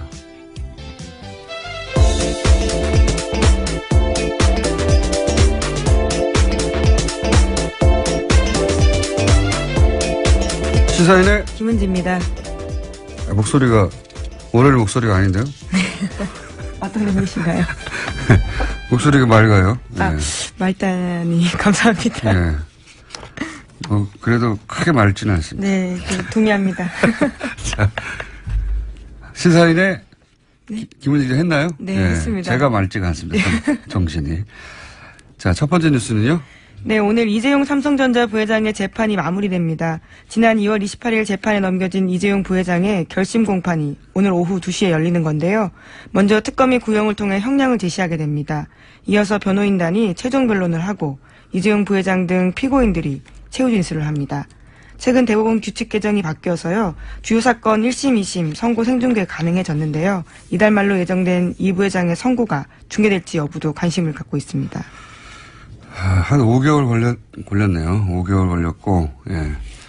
결심 공판이라는 게 이제 재판이 완전히 끝나는 게 아니라, 공방은 끝이 나는 거죠, 이제. 네, 이제 선고만 남은 상태입니다. 네. 그래서 이제 여기서는 구형을 하는 거죠. 예. 네, 검찰이 봤을 때 얼마 정도, 그러니까 지금은 예. 특검이죠. 특검이 형량을 제시하게 되는 겁니다. 검찰의 주장을 먼저 하고, 예. 그리고 나서 통상 한 2주 정도 있다가 재판부가 선고를 하겠죠. 예. 검찰이 뭐 10년을 요구했는데, 판사가 생각하기에는 5년이다. 뭐 이런 식의. 그러니까 오늘 아마 2시 이후에 나오는 형량은 그걸 보고 이제 뭐 5년이든 몇 년이 구형이 되면 5년을 사는구나 생각하실 수 있는데 그건 아니다. 예, 검찰의 주장, 그러니까 특검 쪽의 주장인 거죠. 네. 판단이라고 볼 수 있습니다. 그래서 이제 구형과 선고가 다른데 뭐 여전히 헷갈리는 경우가 많습니다. 오늘은 이제 구형만, 검찰의 주장만 있는 날입니다. 이 부분은 저희가 잠시 후에 주진희 기자 연결해서, 예, 주진희 기자가 삼성 사실 전문이었거든요. 오랫동안. 전문도 많아요. 예. 삼성 전문 기자로 10년 이상 살았기 때문에 잠시 후 연결해서 미니 한번 해보겠습니다. 자, 관련한 뉴스들이 좀 있습니까? 네, 지난주 금요일 이재용 부회장 재판에서 특검팀이 박근혜 전 대통령 조서 일부를 공개했습니다. 검사가 2015년 7월 25일 두 번째 녹대에서 이재용 부회장에게 승마협회 운영을 잘못하고 있다고 질책했냐고 박근혜 전 대통령에게 물었자 박 전 대통령 대답은 이렇습니다. 어이가 없다. 내가 어떻게 질책을 하냐라고 답했다라는 건데요. 질책하지 않았다라는 진술을 한 겁니다. 뿐만 아니라 박근혜 전 대통령은 제가 제의해서 삼성이 승마협회를 맡았는데 고맙게 생각해야 하지 않겠냐라고 되묻기도 했다라는 건데요. 이 진술은 이재용 부회장이 지난주에 재판에서 박근혜 전 대통령이 크게 질책해서 매우 당황했고 이후 승마 지원을 챙겼다라는 취지의 내용과는 상반되는 내용입니다. 박근혜 전 그랬습니까? 장충기 사장은 미래전략실의 사장급 임원이었는데 정보와 대관, 그러니까 정부 부서를 관리하는 그런 업무를 했습니다. 민관 할 때 대관. 그렇습니다. 네. 정보와 정부를 담당했었다. 예. 네. 자, 그러면 이 장충기 사장 핸드폰에서 아마 특검 수사 과정에서 밝혀진 것 같은데, 장충기 사장 핸드폰에서 나온 문자들이 어떤 게 있습니까? 좀 구체적으로 짚어보자면? 이재용 부회장과 박근혜 대통령의 독대 관련된 내용이 있는데, 청와대 내부자가 이렇게 문자를 보냅니다. 청와대 내부자 누굽니까? 지금 지금 그 내부자는 밝혀지지 않았는데, 비서실 혹은 민정실의 최고위급 인사로 생각됩니다. 이렇게 문자를 보냅니다. 장 선배님, 불쑥 죄송합니다. 오늘 11시 BH 회동 관련해 참고하세요. 그렇게 해서 문자를 쭉 보냅니다. 그리고 다른 분이 아무래도 지금 VIP가 가장 중요한 게 노동개혁이니까 그에 대한 협조를 밝히면 좋아할 것 같습니다. 이렇게 얘기를 하고 대통령 휴가에 대해서 얘기합니다. 사실 2015년 7월 25일에 그 대통령한테 보고된 삼성 말씀 자료가 있는데 그 내용에 이 문자가 다 포함되어 있습니다. 그러니까 이 코치대로 얘기했다고 할 수도 있죠. 그리고 지금 얘기한 거는 청와대 내부의 고위 관계자가 삼성의 장충기 사장한테 대통령 독대를 할 때 요런 점들을 참고해라. 네. 라고 문자를 미리 보내서 코치를 했다는 거죠. 네. 그렇죠. 청와대가. 정확하게 그대로 그래서 그 독대 때 그 내용이 다뤄졌습니다. 그러니까 이 얘기를 할 수 있는 사람들이 몇 명 없는데 민정수석실 고위층 아니면 경제수석실 고위층 아니면 비서실장 이 정도인데 그 누가 보냈는지는 밝혀지지 않았습니다. 그리고 청와대 내에서 간 문자고 이것은. 예. 네. 그리고 국정원 기조실장 사실 기조실장은 국정원의 내부 살림을 하고 인사를 총괄하는 2인자라고 볼 수 있는 그런 사람인데 이분이 계속해서 장충기 그러니까 삼성의 정보 보고를 해왔습니다. 어떤 문자를 했습니까? 엘리엇이라는 그 회사가 나와서 삼성의 합병에 걸림돌이 됐을 때 이렇게 보냅니다. 이현수입니다. 엘리엇은 77년에 어디에서 시작됐고 자산이 어느 정도 됩니다. 그래서 한국은행 홍콩에서 관리하고 있는 내부 상황은 철저하게 통제되어 있는데 제가 더 알아보고 자세한 것은 나중에 보고하겠습니다. 이런 문자를 보냅니다. 또 이런 문자도 보냅니다. 복 많이 받으셨습니까? 지난해에는 사장님의 회사의 지원으로 우리나라가 안정되었지 않았나 생각합니다. 감사드립니다. 또한 자료는 아주 유용하게 활용되고 있습니다. 이 또한 감사합니다. 올해도 변함없이 이렇게 하면서 이연수 배상 이렇게 올립니다. 그러니까 정보 보고를 받고 있고 국정으로부터 국정비서실장이 삼성 사장 미전실 사장에게 정보 보고를 했다는 거죠. 네. 정보 보고를 했고 또 정보를 받아서 국정원에서 활용하고 있다는 게 보입니다. 그리고 대법관에 가겠다는 한 후보자가 장 차장한테 이런 문자를 보내기도 합니다. 하창우 대한변협 회장이 거품을 누르고 저를 비토하여 2시간 경론을 벌이다가 저와 진보 측 변호사를 패키지로 낙마시키는 걸로 봉합된다고 합니다. 그러면서 자기 상황을 계속해서 보고하는데 대법관이 되려는 사람이 삼성의 눈치를 보고 있는 게 적나라하게 나옵니다. 그러니까 대법관 되려는 사람이 미전실 사장한테 자신의 네, 인사와 관련해가지고 여러 가지 청탁 문자를 보냈다? 네, 그렇습니다. 검찰. 예. 그리고, 예상치 못하는 거네. 예. 사실 삼성이 검찰 고위직과 법관 고위직 인사를 한다고 알려져 있습니다. 그런데 그런 모습이, 그런 상황이 적나라하게 나옵니다. 하나만 더 보겠습니다. 임채진 전 검찰총장 기억하시죠? 예. 네, 이분이 이렇게 문자를 보냅니다. 임채진이네. 그동안 건강하게 잘 지내셨는가? 이번 토요일 미팅 계획대로 예정됐지? 그러면서 자기 사회 날더러 꼭 좀 갈 수 있도록 자네에게 부탁해달라고 하네 그려. 그러면서 인사청탁을 합니다. 뭐라고요? 어디를 갈 수 있게 꼭 부탁한다고요? 인도에 한 자리를 원합니다. 해외 근무를 원하는데 자기 사회에 인사청탁을 하는데 사위가 어디서 근무했는데요? 삼성에서 근무합니다. 아하. 삼성에서 근무합니다. 그리고 인사청탁을 하거나 청탁을 하는 게 이런 검찰 관에 있는 사람뿐만 아니라 매경도 이렇게 청탁을 하고 보고도 하는데 매경이요?